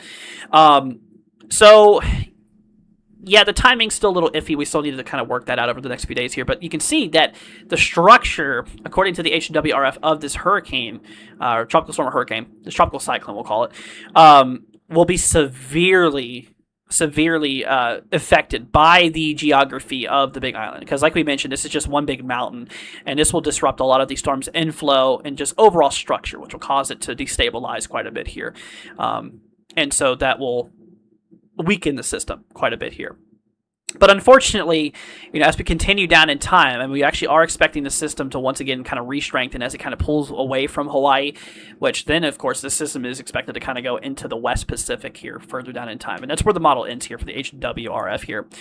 Now, comparing with the HMON, so as you're going to be noticing, there is definitely some differences here between these models. So here's the HMON model here. As we go down in time, kind of the same thing, gradual development of the system here. Continue to work further down in time. Now, this model is, once again, a bit different in the fact of actually having the system make kind of landfall on the northern side as opposed to the southern side. According to the HWRF, the HMON model here has that landfall kind of there on that upper side. No, but the pressure here is right down into the mid 980s. So 985 millibars here, according to the HMON. So with that being said, the impacts would be a little bit different, of course, if that was the scenario. There would be stronger winds across some of these areas here for bits of the northern island, more stronger winds and all, more heavier surges and stuff like that would occur for a scenario like that. And of course, then we continue further down in time. Did not mean to do that. Yeah, we continue further down in time. Now, this would honestly be a bit more of a worst case scenario for more areas like, Honolulu and for the remainder of the islands here of Hawaii. Because this would actually put them more in the direct risk of a direct landfall here. So that is what we are seeing here. And so we're going to have to just kind of monitor that and just kind of see what the when we get a little bit closer to the event actually happening, to kind of see where the models mostly agree on. But regardless, that direct landfall in Hawaii is likely at this particular moment. And of course, then HMN has that system just kind of working its way farther off, but still gradually strengthening as we continue westward here overall. Okay, so then we hop into the HAFS-A model. Now, according to this model, we work way down in time here as well. Once again, gradual development is expected. This model is pretty darn similar with the WRF here, kind of showing that landfall here, kind of right on the kind of the southern eastern side here of the Big Island, as you can see. And you can see that pressure down into the lower 980 millibar range here, which once again, that would honestly likely be a lower end category 1 hurricane at that particular moment, according to this model, dumping a lot of rain, several inches per hour of rainfall rates across these areas, which is going to allow for a ton of rain to fall across these areas. And then, of course, scrape some of those outer bands, definitely hitting into a lot of the other islands here too. And so then, of course, working its way offward, further westward, and then, of course, picking up a little bit more strength here. Now, lastly, we have the HAFS-B model. And according to this particular model here, once again, same thing, gradual development is expected. Now, this one I believe is a bit more aggressive, which it is. In fact, actually, this model has the pressure getting down into the mid-970s. Comparing to what the other models were suggesting. Now, this is definitely a little bit more of a worst-case scenario, showing a bit more of a stronger storm. And of course, the landfall is going to be, once again, kind of for more of the afternoon for you guys, afternoon and evening for you guys. But yeah, of course, you can see though, this is a little bit more stronger. Once again, direct landfall here, right there on the Big Island, dumping tons of rain here. Tons of those rain bands going across those islands too. Still strong winds for the little islands too, and of course, the surges and stuff like that will persist. But really, right now, the biggest concern is really going to be for the main island. But like I mentioned, all islands are going to be affected by this storm here. There's going to be some rough waves. There's going to be, all kinds of stuff like that. Let's see here. Judd, you're absolutely wrong about that, by the way. I know your message got deleted for a good cause, but saying that hurricane models will fail, that's not true. They said, Judd said that models cannot predict Hawaiian waters. That is the biggest load of garbage I've ever heard. That is garbage. That is not true. That is not true. Now, the models are great. And like I said, we actually, believe it or not, have a decent amount of agreement here between these models. Now, obviously, there's a little bit of disagreement, and that's to be expected, with any waters, any models, and stuff like that. But you can see that the majority of these models here does have this system going directly over Hawaii. Now, we have a couple of more outcast models, that suggest possible scenario a little bit further southward. But, the chances of this thing going over the Big Island of Hawaii is much greater by at least double. If not triple, the probability of it going over the island as opposed to making that further southern shift. Even if it did, like we had mentioned, if it even does take these southern tracks here, I mean, that's still going to be, strong winds pushing against those coastal areas, surges, winds and stuff like that. So, yeah, definitely is, regardless, going to be pretty impactful, regardless of whatever mode it does take.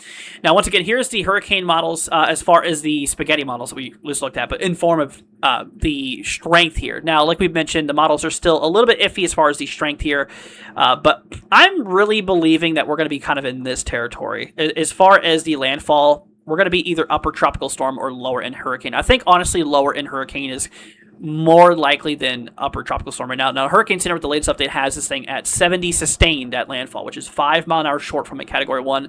But given the support, from the HWRF, HAFS, A, B, and HMON, and of course a handful of other models too that I've been looking off camera, I do believe that a hurricane is not out of the picture. In fact, I think honestly it's becoming a lot more likely. And but like I mentioned, regardless, 70 mile an hour, say if it was a upper level tropical storm. Okay, that's a matter of a 5 mile an hour difference. It's just the 5 mile an hour difference changing the name of what it is. Regardless, upper tropical storm force is still strong enough to cause, a lot of problems, especially with the rainfall and all that stuff, especially with all the rain that we were talking about here and all, we're expecting a lot of rain here, especially for the Big Island and all. But anyways, I tell you what, y'all, we're going to actually hop over here into the Goes West full disk view. This is actually the satellite imagery, so let's go ahead and hop over here to this real quickly. So there's the cone, of course. Now, as far as the system goes, like we mentioned, it still has a little bit of work it needs to do. We do have some pretty obvious circulation going on here in this system here. Convection is still a little bit disorganized as of now. We have actually a big convective burst here kind of on that southern part of the storm right now, which is a good sign, and that the storm is starting to kind of get its act together here quite a bit overall. But it is definitely trying. It is definitely trying, and it's doing pretty decent here. So like I said, I would not be surprised if you're by either I don't know about tonight, but probably tomorrow morning at some point, this thing being a tropical storm. It'll likely be a tropical storm here sometime tomorrow morning. But yeah, once again, satellite imagery, you can obviously see that circulation. Now, if you look closely, you can actually see how it's doing this movement. See how it's kind of going counterclockwise here? You might have noticed a little bit of clockwise movement too. That's actually that upper level clouds. That's the upper level venting of the storm. So it's basically like a big corkscrew is what hurricanes are. You have the lower level rotation in the northern hemisphere, for example, up by Hawaii. The lower levels of the storm rotate counterclockwise. And as you go up in altitude, the upper parts of the storm move clockwise. It's a whole, intake outtake or, exhaust, I guess we'll call it, of the whole storm. The air coming in on the bottom, counterclockwise, air going out of the system, up in the air, clockwise. So, but you can actually already start to see some of that coming together, though. You can see that counterclockwise and that clockwise circulation there. Also here over here, if you look at the bottom right-hand side of the storm here, you can also see that, some of those lower level clouds are in fact moving northward, and then some of those upper level clouds are moving opposite, moving kind of southward. So that circulation's getting better. You can obviously tell that it is there. Now, like I said, guys, as far as the impacts here with the system, the timing and all that stuff here, we are expecting, once again, the system to become a tropical storm here probably this morning, into tomorrow morning, I should say. If not by the 11 p.m. update, I think tonight, or whenever the next update is. If not, the next update within the next couple of updates here overall. So, but that is what we are seeing. So as we continue downwards in time, as we approach, let's just say here for the 14th, this is for right around the morning of the 14th for you guys out in Hawaiian time. You can see that, at this particular moment, we're going to be sustaining about 60 mile per hour winds. So at this point, this is kind of a mid-transitioning upper-level tropical storm. And at this point, we're going to be gusting about 70 miles per hour. So we're getting close to hurricane wind gusts at this particular moment here. Then, of course, as we approach, just before landfall, of course, 65 sustained, gusting up to hurricane force here. This is right here on the 15th. Now, this is actually for you guys. This would be kind of the later 14th here. But then, of course, once again, that landfall is expected here kind of sometime, I would honestly say between the morning and the evening, because it hasn't really been found out quite yet, because some of the models suggest a later landfall, some of the models suggest an earlier landfall, sometime between the morning and evening. More than likely it'll be daytime at the point of landfall, which is good. I'd rather have a daytime landfall than a nighttime landfall. I'm going to be real with you. But that does not mean that the storm won't continue on overnight, unfortunately, because it will. But yeah, at the point of landfall here, the Hurricane Center does have the system here sustaining 70 mile per hour wind gusts here. And, not gusts, 70 mile per hour winds, gusting to 85. Now, like I had mentioned here, to be classified as a hurricane, it has to have at minimum, sustained winds of 75 miles per hour. And you notice how the sustained winds is 70. That's only a 5 mile per hour difference, like we mentioned. A 5 mile an hour difference isn't going to be much of a huge difference, but the media, it'll make it more. I don't know how to put this. Obviously, if you say hurricane, people are going to be paying more attention than if it was a tropical storm, right? And I'm here to tell you that it is a matter of a few miles per hour, which is having the system being a tropical storm from being a hurricane, if that makes sense. So, with that being said, I would prepare for a hurricane, given the fact that we're right there. We are right there. Upper level tropical storm, lower end hurricane at landfall. Because I mean, unfortunately, there is some people, if they hear tropical storm, then they're not going to want to prepare for it, because I've seen a lot of people be like, "Oh, it's only a tropical storm. It'll be all right." That's not true. I mean, there is cases. Actually, in fact, most tropical storms that make landfall, especially in the strength of this, upper level tropical storm, brings all kinds of problems: surges, flooding, strong winds, damaging winds, of course, and just multiple of other concerns as well. So, like I mentioned, it's just a magnitude of 5 mile per hour difference between a tropical storm and a hurricane from the current forecast from the National Hurricane Center. So I really would not be surprised, though, if they do end up upgrading that to a Cat 1 at landfall.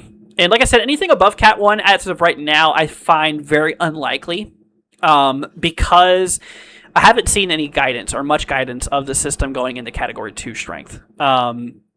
Majority of the guidance is between Tropical Storm and Cat 1 right now. So anyways, but let's prepare for a hurricane. Obviously, we prepare for the worst and hope for the best.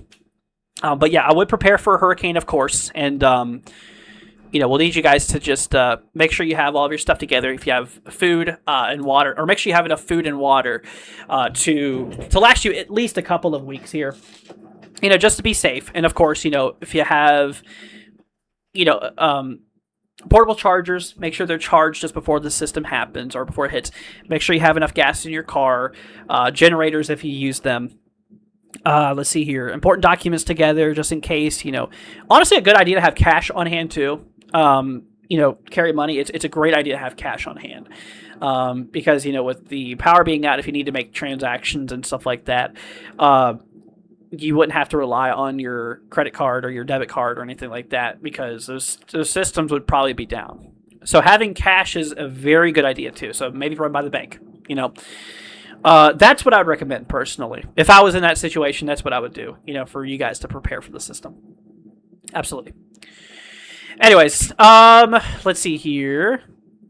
Oh, you have family there, says Cole. Well, let them know, okay? Let them know if they're, if they're going to be here, because like we mentioned, the impact's just going to be here between mainly the 15th and 16th, because we're going to have the system making landfall on the 15th, go through the 15th, through the 16th, and by the 17th, the system should be kind of far enough away from Hawaii at that particular moment there, to where, a lot of the impacts will start to diminish.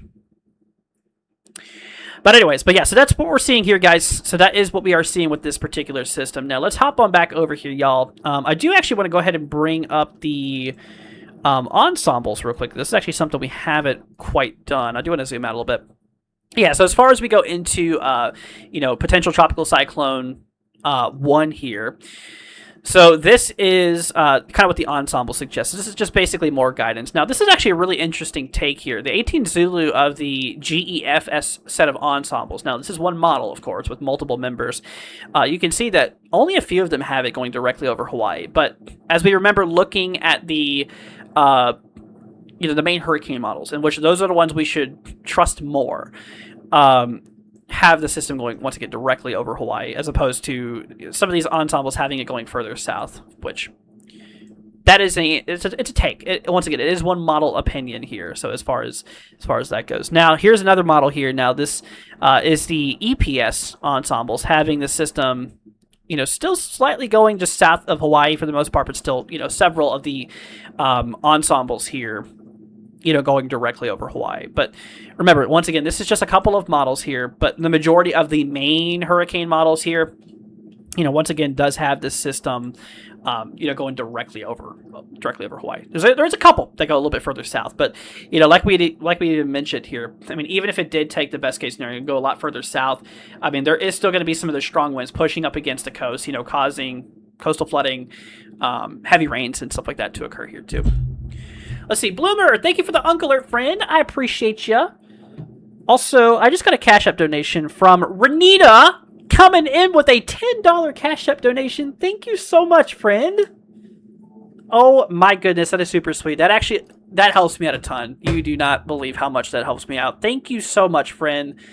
That allows me to keep doing what we do. So thank you so much for all the people who have donated to us on Cash App, Venmo, Super Chats, whatever. Just thank you guys. Like I mentioned, y'all don't have to do that, but I am super really much appreciated. So thank you so much, Renito. That is very, very sweet of you, friend.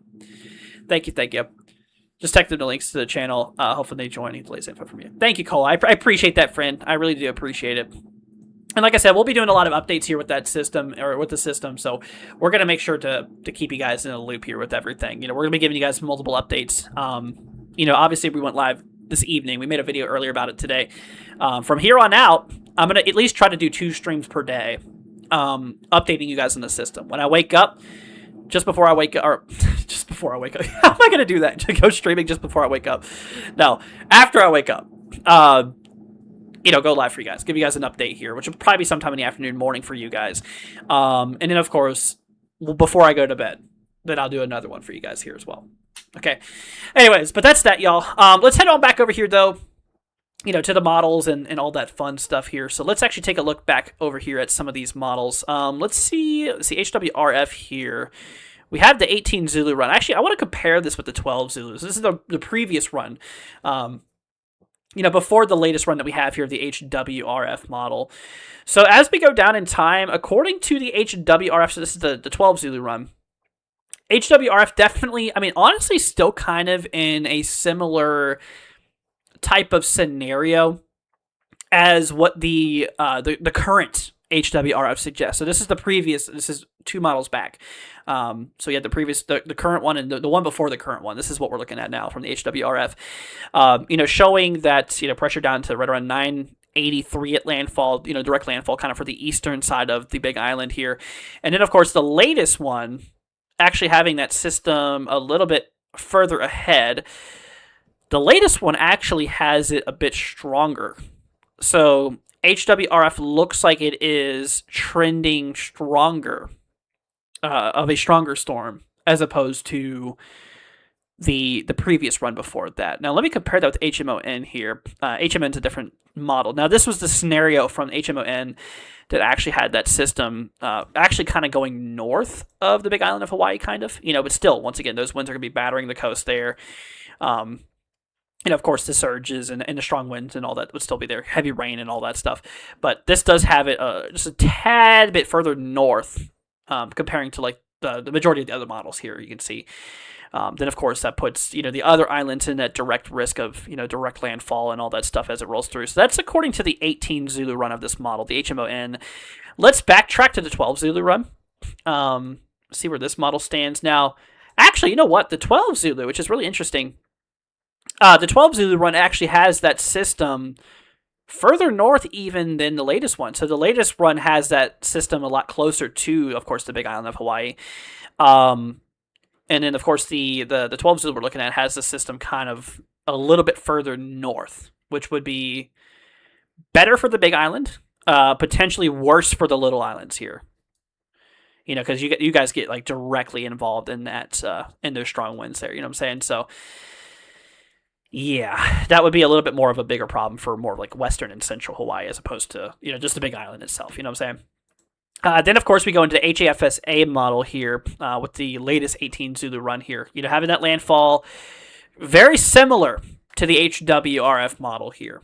So that's the 18 Zulu run. Now, the 12 Zulu run here, a bit further north. So I'm starting to see a little bit of a trend here, in which I don't know if you guys are kind of seeing this with me, is the fact that these models, with the new run, between the 12 Zulu run from earlier today and the latest 18 Zulu run that we have, I'm noticing a bit of a southerly drop in where the system will end up. So, still, once again, it's still likely that the system's going to cause a direct landfall on Hawaii. Like I said, even if it just goes slightly off, there still is going to be, heavy impacts here. Even if it's just not a direct landfall, it's still going to be, a big problem for you guys. But I am starting to notice, that there is a bit of a trend here. And that's what's really important for, forecasting and all, is to look for trends as well. Not just what each individual model output says, but more of like the trends in which how they've changed over time. You know what I'm saying? And I'm really noticing here that once again, the models are shifting a little bit more further south, and honestly, maybe even picking up a little bit of strength with the newer runs here. Like the HFSA here has that system in the upper 980s at landfall here for the previous run before last, and the latest run has this at 983 and a bit further south. So that, I've noticed that with a lot of the models too, is that the fact that the system is a bit more, a bit stronger, and a bit further south with the latest models here and all. Then lastly, we have the HAFSB model here once again. The 18 Zeus, the current run here, has the system pretty darn strong here. The point of landfall, if not in the mid-upper 970s, it'd be in the low 980 millibar range here, according to the latest one. Previous one before that, does that say 969 millibars? Yeah, the HFSB is definitely a very aggressive take here on the models. Golly. Yeah, look at that. Goodness. Yeah, I mean, I would say that this scenario is more unlikely, considering that this is really the only model that kind of suggests this for getting this strong. You know what I'm saying? I'm not saying it's impossible. I'd say it's just very unlikely.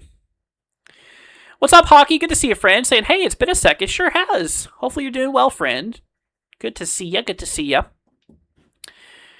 But yeah, I mean, like I said, though, I mean, HFSB, I mean, from the both of the runs are still kind of like the most aggressive from what I'm seeing here. So, like I said, we'll just have to kind of monitor it, and we'll just have to see how that goes. So hopping over here to the current system. So this is where it's at now. Like I said, right now it's just a kind of a big mess. We do have some decent circulation going on with this system now. You know, it's getting better. It's getting more organized, but still too disorganized for it to be a tropical storm right now. Right now it is a potential tropical cyclone. I mean, we are sustaining tropical storm forced winds of 40 mile per hour right now, but it's not considered a tropical storm because that circulation has not completely been closed yet, and of course the the convection has not been really centralized quite yet here. It's still very messy, despite the winds obviously being in that range there. But yeah, like we mentioned, I mean, the system is expected to become a tropical storm here, honestly, by tomorrow morning. So, wouldn't be surprised within the next couple of updates from the Hurricane Center, if not the next update, the system is a tropical storm. Wouldn't be surprised. I mean, it's close. It's pretty close. But then, of course, like I said, we continue working northwestward over the next couple of days. So this is for the morning, or really for you guys, this is the evening in Hawaii time. This is the evening of the 14th, having this system sustaining about 50 mile per hour winds and gusting, what the winds could peak to about 65 overall. So, and then of course we continue working westward here. This is for the evening of the 15th. You can see at this point, this is just before that landfall in Hawaii, sustaining at this point here, sustained winds of 65 miles per hour, and of course wind gusts up to 75, which we would be gusting into hurricane force at this particular moment, just before that landfall. And then of course at the point we approach for landfall, which, like I mentioned, like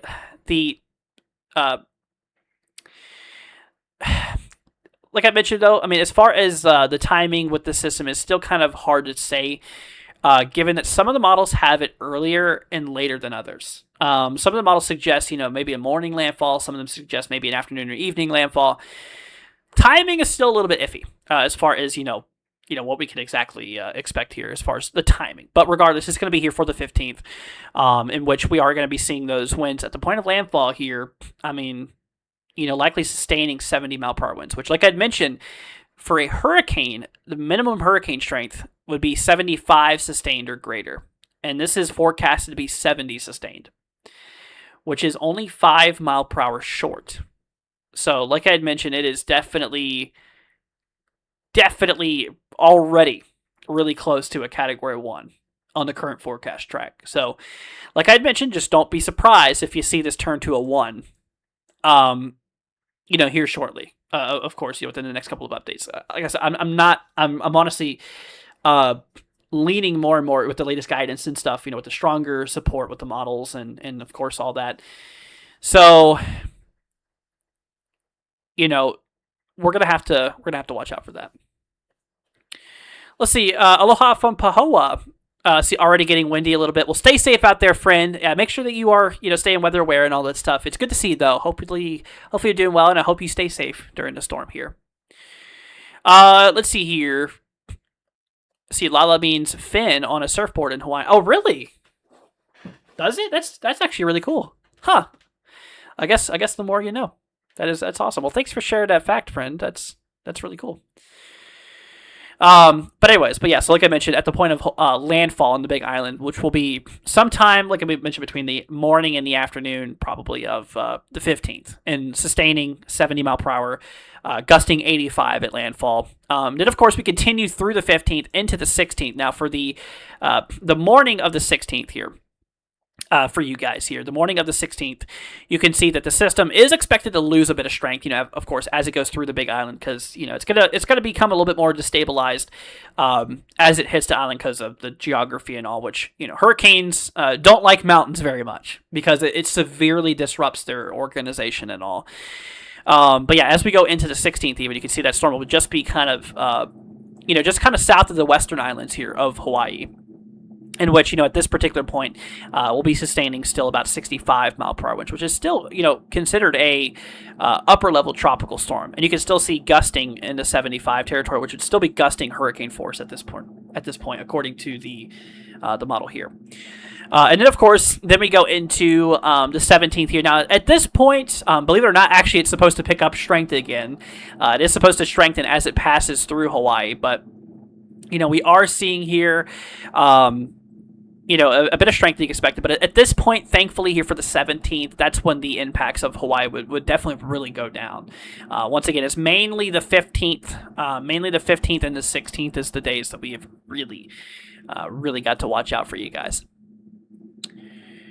Let's see here. For you guys, I'm 25 miles south of... Oh, okay, so you're kind of in this area here. Okay, so you're on the Big Island, friend. Gotcha. Well, please be careful. Yeah, because this side of the Big Island is unfortunately kind of expected to be, kind of the heaviest impacted. In which I'm actually going to go and show you guys something here.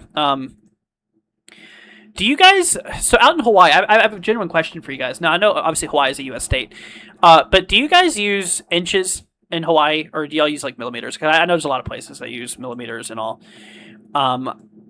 I assume you guys use inches, because I do want to go over the rainfall totals here with you guys, because if we pull up the GFS model, this is the American model, which, once again, this model kind of supported a little bit more of a southerly track on this system. But, I mean, all of these models we're getting ready to look at, I mean, they do show a pretty, a pretty heavy amount of rainfall, which is going to be expected here with the system. So here's the first model. This is the American GFS run here. Now for the Big Island, you can definitely see here. Oh, you guys do use inches? Okay, cool. Thank you. I appreciate y'all for the feedback. Thank you. So yeah, according to the GFS model, now this is the latest run here, and this is a model that's been showing going a little bit further south, comparing to some of these other models here.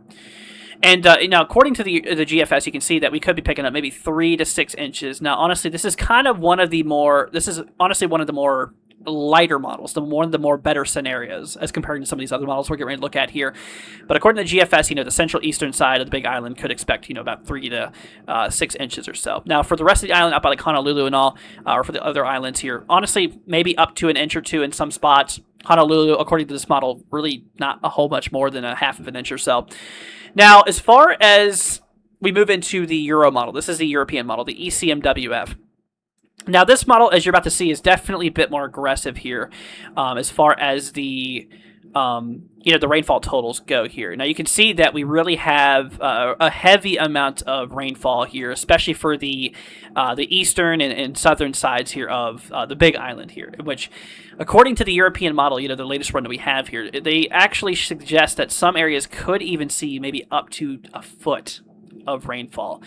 Now, obviously, if that occurred, that would be a big problem. Regardless, that would cause, a lot of heavy rainfall, of course, which would really saturate the ground, allowing for some trees to come down and stuff like that. Mudslides and stuff like that could become a concern as well and all, which is just, not really good. And obviously, a lot more rain from this model here. Now, also showing a bit more rain for the other islands here, too. Maybe a bit more out there by, like, Honolulu and some of those other areas, too, a couple of inches. So, yeah, that one's a bit more aggressive here. Now, unfortunately, that's not even the most aggressive. Like, we go in the icon here. The icon is really, really aggressive. Now, who was it that was said there, 25 miles southeast? Who said that? Oh, okay. see, Kiddo said that. Okay, so this model's a bit more aggressive for you, in showing that you might get upwards of maybe a foot of rain or so. Now there is some spots here that might even see maybe up to 2 feet of rain. Now this is not very common between the models. This is kind of one of the worst case scenarios, I believe. But according to this model here, we do pick up, possibly a couple feet, according to the icon model, which does show a lot more rain for the other islands here too, and which would definitely impact a lot more of the other islands here with the flooding and stuff like that too. So. That would be kind of more of the worst case scenario overall. And then lastly, comparing it with the GDPS, which is the Canadian model. The Canadian model does suggest here that we do see, still quite a bit of rainfall. Whoa, why is that glitched a little bit? There you go. Still quite a bit of rainfall, upwards of a foot or so. So it does seem like a pretty common denominator here between the models here. From the 4 models we did look at, the GFS, the Euro, the Icon, and the GDPS. Most of them, actually all of them except for the GFS, did support some localized amounts of a foot or more of rainfall, for a lot of the eastern sides, which, as you can imagine, which would still definitely be very impactful. Let's see here. The run on propane hasn't started yet because local news has been out until today. Oh, gotcha. Well, yeah, like I mentioned, guys, and I'm going to go ahead and tell you all what we should do in order to prepare for the system now. We have about 3 days left. Now, don't wait till the last minute to prepare for the system, okay? So get yourself a pen and paper if you want me to just write what I'm about to say down. So I'm going to give you all a second just to get pen and paper. This is just what I would recommend, or you guys can rewind the stream or whatever. This is what I recommend that you guys do. In order to prepare for this system, of course. Now, like I mentioned, the storm is still a couple of days out, but yeah, don't wait till the don't wait till the last minute to go ahead and get prepared and all that stuff here. So, so what I would really recommend that you guys do is obviously have food and water. So have non-perishable foods, stuff that cannot go bad without refrigeration, because we got to think of the worst. We got to think that there's probably going to be a lot of power outages. So we recommend that you guys, have non-perishable foods, of course. And, of course, some water and stuff like that to last you at least a couple of weeks, but I'd recommend. So just get yourself some food to last you a little bit because, once again, you can expect those power outages to occur and not have refrigeration. Another thing is I recommend having cash on hand, too. Because, like we mentioned, without power, it's going to be impossible to do or really hard to do, like, transactions and all, electronically through credit cards and, of course, debit cards and stuff like that. So it's going to be harder to do, those transactions. Now, some places might have generators and connection and stuff where they can do them, but it's always good to have, for these natural disaster type of scenarios, it's always good to have cash on hand, in which I would definitely recommend having too. So have cash as well. Another thing is all of your medications. If you have any refills due anytime soon, go ahead and get them done as quick as you can. Make sure you have enough medicine, if you take any medicines, of course, to last you a little bit here overall. So that's another big one. Of course, portable chargers. If you have any portable chargers that you can plug in and charge up before the storm hits. That way, if the power goes out, then you have some ways of at least charging your phones and devices here. That is what I recommend there too. Same thing with like flashlights. If you have a flashlight, a couple flashlights wouldn't be a bad idea. And make sure you have a pair of extra batteries to go with them too. So if you run out of power, there you go. You have another set of batteries here. So then we have that. Another thing I would definitely recommend is important documents, stuff like that. Have them together. It's just good to have. Just good to have them. First aid kit, good to have that there too.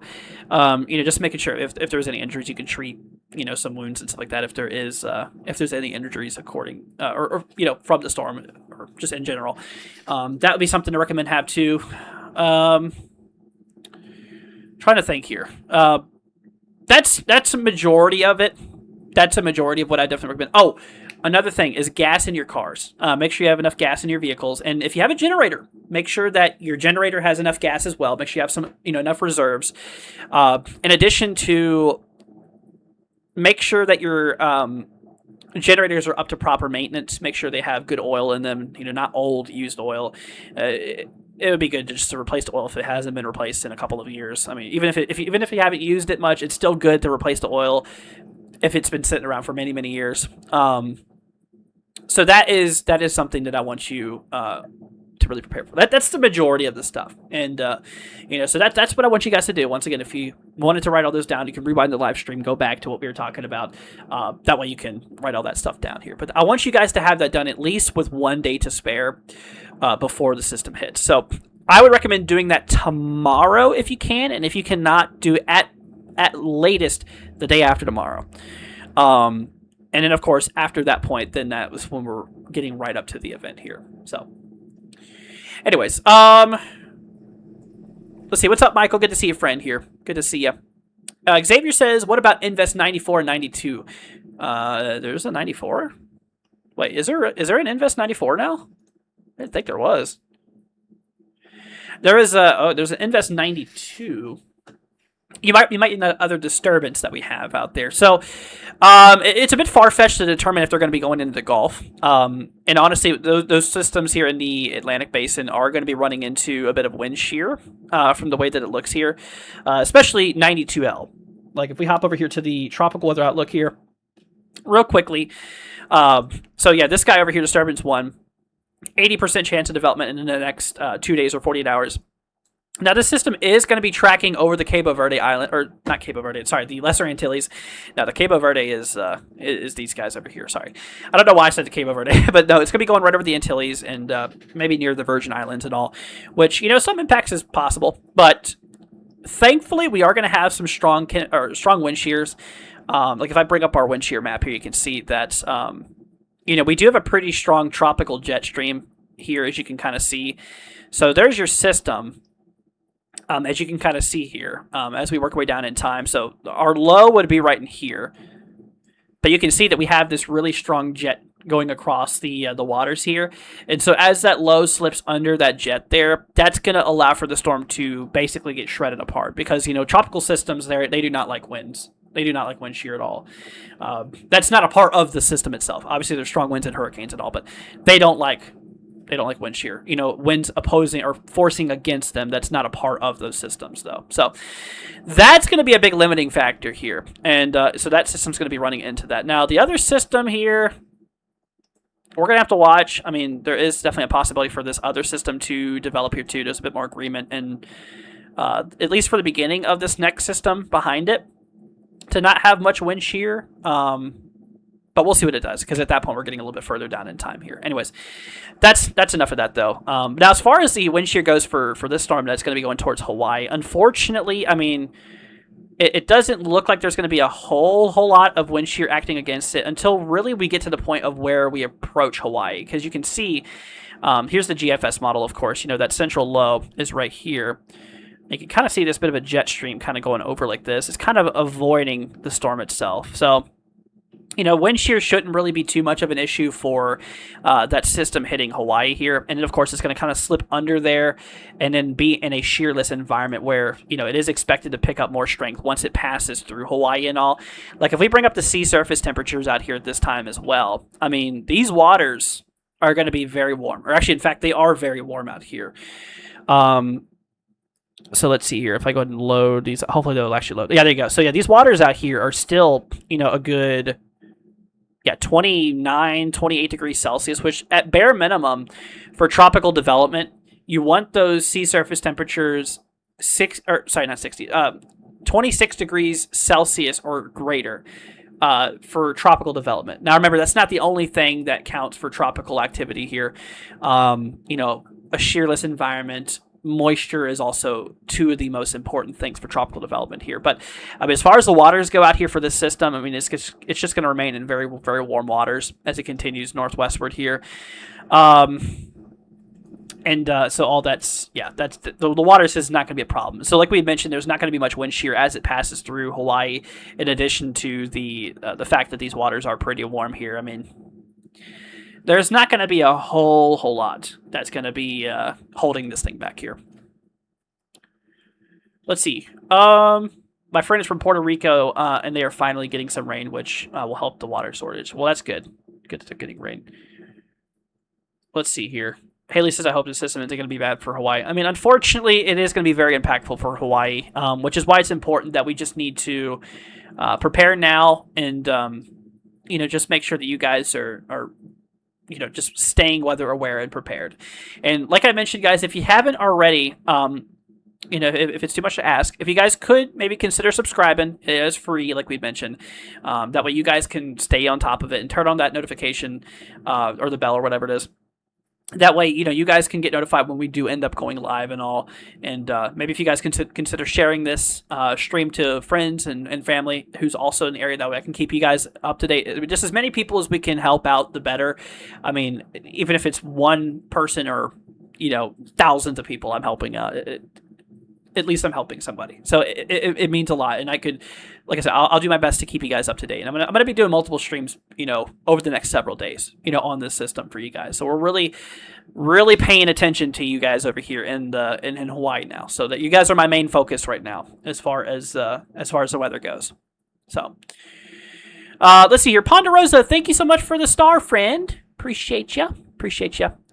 But yeah, guys, if y'all have any questions, please do not hesitate to ask. Yeah, speaking of the sea surface temperatures, they are absolutely very warm here in the Gulf and all, which is crazy. Also, the Eastern Pacific and all, it's just crazy. We're over 32 Celsius.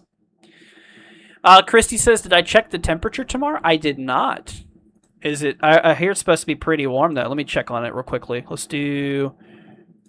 Oh, that's current temperature. Whoops, let's do future models, and we'll do temperatures. Should bring us to the HRRR here. I'm assuming it'll be for Florida for us. Let's do the 0 Zulu run here. Let's see what we got going on. Yeah, it's been pretty darn hot here. Let's see, 3 p.m. That's, ooh, yeah, some areas could definitely get pretty darn hot here. I'm going to grab a sounding over Polk County. This is where I live here, here in Florida. Yeah, dew points in the lower 70s. Very hot. Very hot. Yeah, having those dew points that high makes it feel like ridiculously muggy and all. Yeah. Now, for our folks in Hawaii, since we have a lot of Hawaiian viewers, which I'm very happy to have you guys here. And once again, hello from the mainland. Yeah, we definitely do have. Obviously, the tops of the mountains are going to be a lot cooler than the lower portions here. But yeah, that system that's coming through. I mean, honestly, there's really not that much of a difference in temperatures between the system hitting and it not. You know what I'm saying? So, let's see here. Yeah, I saw that, Haley. I saw that. Brian says, live on the Big Island near Southport. What do I think the winds are going to be like? Well, first of all, stay safe out there, friend. Let me pull up Southport for you. Let's see here. Southport. Here we go. Well, I'm assuming you guys are kind of down here. Let's see, Southport. I'm trying to find it here. Let me pull up Southport. For some reason, this isn't wanting to, or South Point. My bad. South Point, Hawaii. See, I need to figure out what we're looking at first before I before I can look at it. So, you're like literally on the farthest southern tip of Hawaii. Gotcha. So you're all the way down here. Yeah, you're like all the way down here. Okay. So it depends on where the system ends up. A lot of the models here do suggest that landfall to be kind of on the side. Now, according to the latest cone here, the latest tropical outlook here from the Hurricane Center here, at the point of, did they just update this? Or I think we have a new cone, if I'm not mistaken. Hold on a minute. Let me pull up the Hurricane Center real quickly. Yeah, I think a new update. Yeah, it makes sense. I think we have the 11 p.m. update Eastern. Sure do. Pacific. Yep, still not a tropical storm yet. Still, yeah, it still has a bit of work to do. I figured they wouldn't change much, which they really didn't. They didn't really change much here. Anyways, but yeah, so as far as the impacts go for you, I mean, you can see you're directly in the cone here. The Hurricane Center has this thing just before landfall. You can see sustaining 70-mile-per-hour winds here.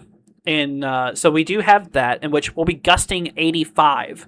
So as the system does go over towards you, we could see upwards of 70 to maybe even 80-mile-per-hour winds here across that southern side. And, of course, the surges and stuff like that, we're still kind of waiting to see how big the surges are going to be, but at least 1 to 3 feet easily for a lot of these areas here. Much higher, more than likely. And, of course, as far as the rain goes and all too, depends which model you look at. Some of the models have it going further south, which could bring more rain to you.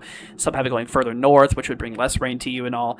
So, yeah, it's a bit hard to say, but, we could definitely see some pretty strong winds here with this system. Like I mentioned here, this is only 5 mile per hour off from being a hurricane.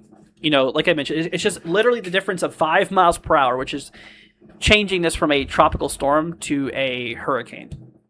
So, anyways. But if you have any more questions, do not hesitate to ask, friend. Let's see. Wow, that's pretty windy. I really appreciate you taking your time to answer the question. Of course. Yeah, if there's any questions you guys have, please. Like I said, I'm here for you all. I care about y'all. I want to keep y'all in the loop here. Okay. It actually looks like they lowered the cone a bit. Y'all see that? Yeah, we have been seeing a little bit of a southward push in the models here. And you can see that, the center is still, expected to go over the Big Island, of course. It's going to be kind of hard to dodge the Big Island at this point. But yeah, we do have a little bit of that, the other islands here for like central Hawaii kind of trimmed off there as far as the center. But like I mentioned, that does not mean that there's going to be no impacts there. Because, shoot, even if this thing goes as far down south as this, there's still going to be heavy impacts for, all of Hawaii. You know what I'm saying? So, regardless, it's still going to be very impactful. Let's just hope that it goes further and further and further south here. Like, obviously, the further south, the better, that would be, of course, the better scenario here. Did this other system... Hold on a minute. Did this other system become a depression here? Hold on a minute, y'all. Let's head back over to Hurricane Center real fast. Yeah, so apparently... Oh, it sure did. Look at that. Yep. So we do have ourselves a brand new cone there. I thought it was. It's supposed to briefly become a tropical storm. Right now it's a depression. Oh, you know what? This is going to be interesting. I wonder if this one's going to be Lala or if this one's going to be Lala. Probably 1C would be Lala because, this one's right on the brink here. Yeah. Anyways. Let's see here. Let's see. While you're doing this, also a tornado warning in Nebraska. Yeah, I see that. Here, let's actually take a peek at that real quickly for our Nebraska folks. Is there anybody in the chat right now who's in Nebraska? Leave a comment down below or in the chat. I'm actually curious. But yeah, we do have a tornado warning here for Hyannis, which this is here for 29 minutes. Also quarter-size hail on that there too. So there is a tornado warning in effect here. Yeah, rotation's just slightly southeast of Ashby. This is heading right towards Hyannis here. As of right now, no debris signatures or anything like that. But like I had mentioned, regardless of confirmation, if there's a tornado on the ground or not, any confirmation at all, you still need to be taking them seriously. You still need to be doing the same thing as if it was confirmed as if it's not. You know what I'm saying? But anyways, yeah, so that's kind of what we're dealing with here, friends. Honestly, I think I'm probably going to go ahead and roll off here pretty soon. Yeah, we've been live a little over 2 hours at this point here. But I will tell you what, friends, if there is anything... any other questions that you guys have, do not hesitate to ask them here. Like I mentioned, I'm definitely here to help you guys, and we'll keep you guys in the loop with everything. As far as this tropical storm or hurricane goes. And once again, if you haven't already, consider hitting that subscribe button, maybe leaving a like on your way out. That'd be much appreciated.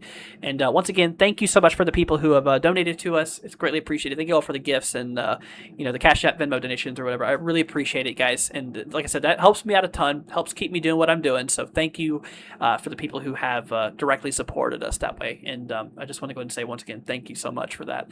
But yeah, like I said, y'all, if you have any questions before I roll off here, please do not hesitate to ask. Go ahead and throw them down in the chat here. And if not, then I'll probably go ahead and call it a stream here for now. But yeah, as soon as I get up tomorrow, honestly, I'm probably going to wait till tomorrow afternoon anyways, because, you know, you guys are a little bit behind me in terms of time. I'm in the Eastern time zone in the U.S. So, yeah, my time's a little bit earlier or a little bit later than yours. You guys are earlier than we are. So I'm going to wait probably till sometime in the afternoon, and then maybe tomorrow night we'll do another stream for you guys. So I'm planning 2 live streams here, you know, as far as updates go for the system here. So I hope to see you guys there. And like I said, turn on notifications if you haven't already here. That way you guys can get notified whenever we do end up going live. That way you guys know when we are live. And if not, like I mentioned, we also have... you know, you guys can go back and rewatch the streams here too. So that is another thing you guys could do here if you missed the stream or anything like that. So, but anyways, friends. But yeah, once again, I do appreciate y'all for joining. See, Brian says thanks for the show. I'll check in tomorrow. Sounds good, friends. Stay safe out there. Okay. Please just you know, stay safe, and like I said, definitely recommend you guys just to start preparing if you haven't already. Start preparing. Honestly, tomorrow would be a good time to start it. Honestly, just please don't wait till the last minute to get prepared. You know, just get prepared. The earlier the better, and like I said, we'll keep you guys in the loop. We'll let you guys know what you guys need to do and all of that. Okay. Alrighty, friends. Well, thank you all so much for joining. You guys take care. Have a wonderful rest of your night.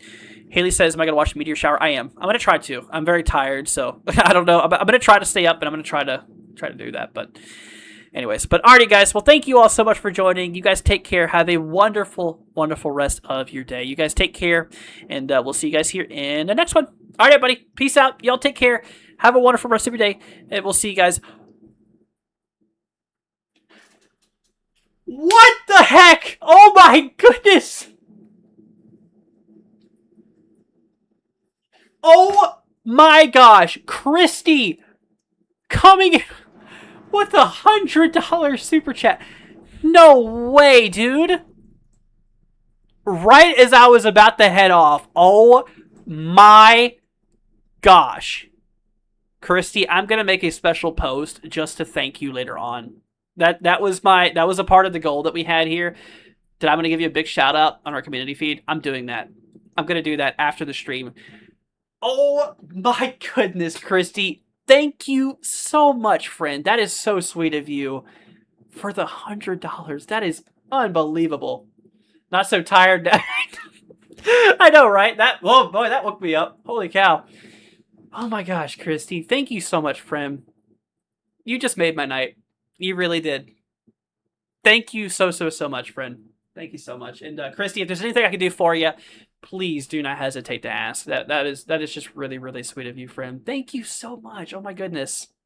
That is really sweet of you. But alrighty, everybody. Well, thank you all so much for joining. Christy, once again, thank you from the bottom of my heart. That's super sweet of you. I'm gonna be sure to give you a big shout out on the community page here in a minute. So, thank you all so much for joining. You guys take care. Once again, if you guys could leave a like on your way out, hit that subscribe button if you haven't already.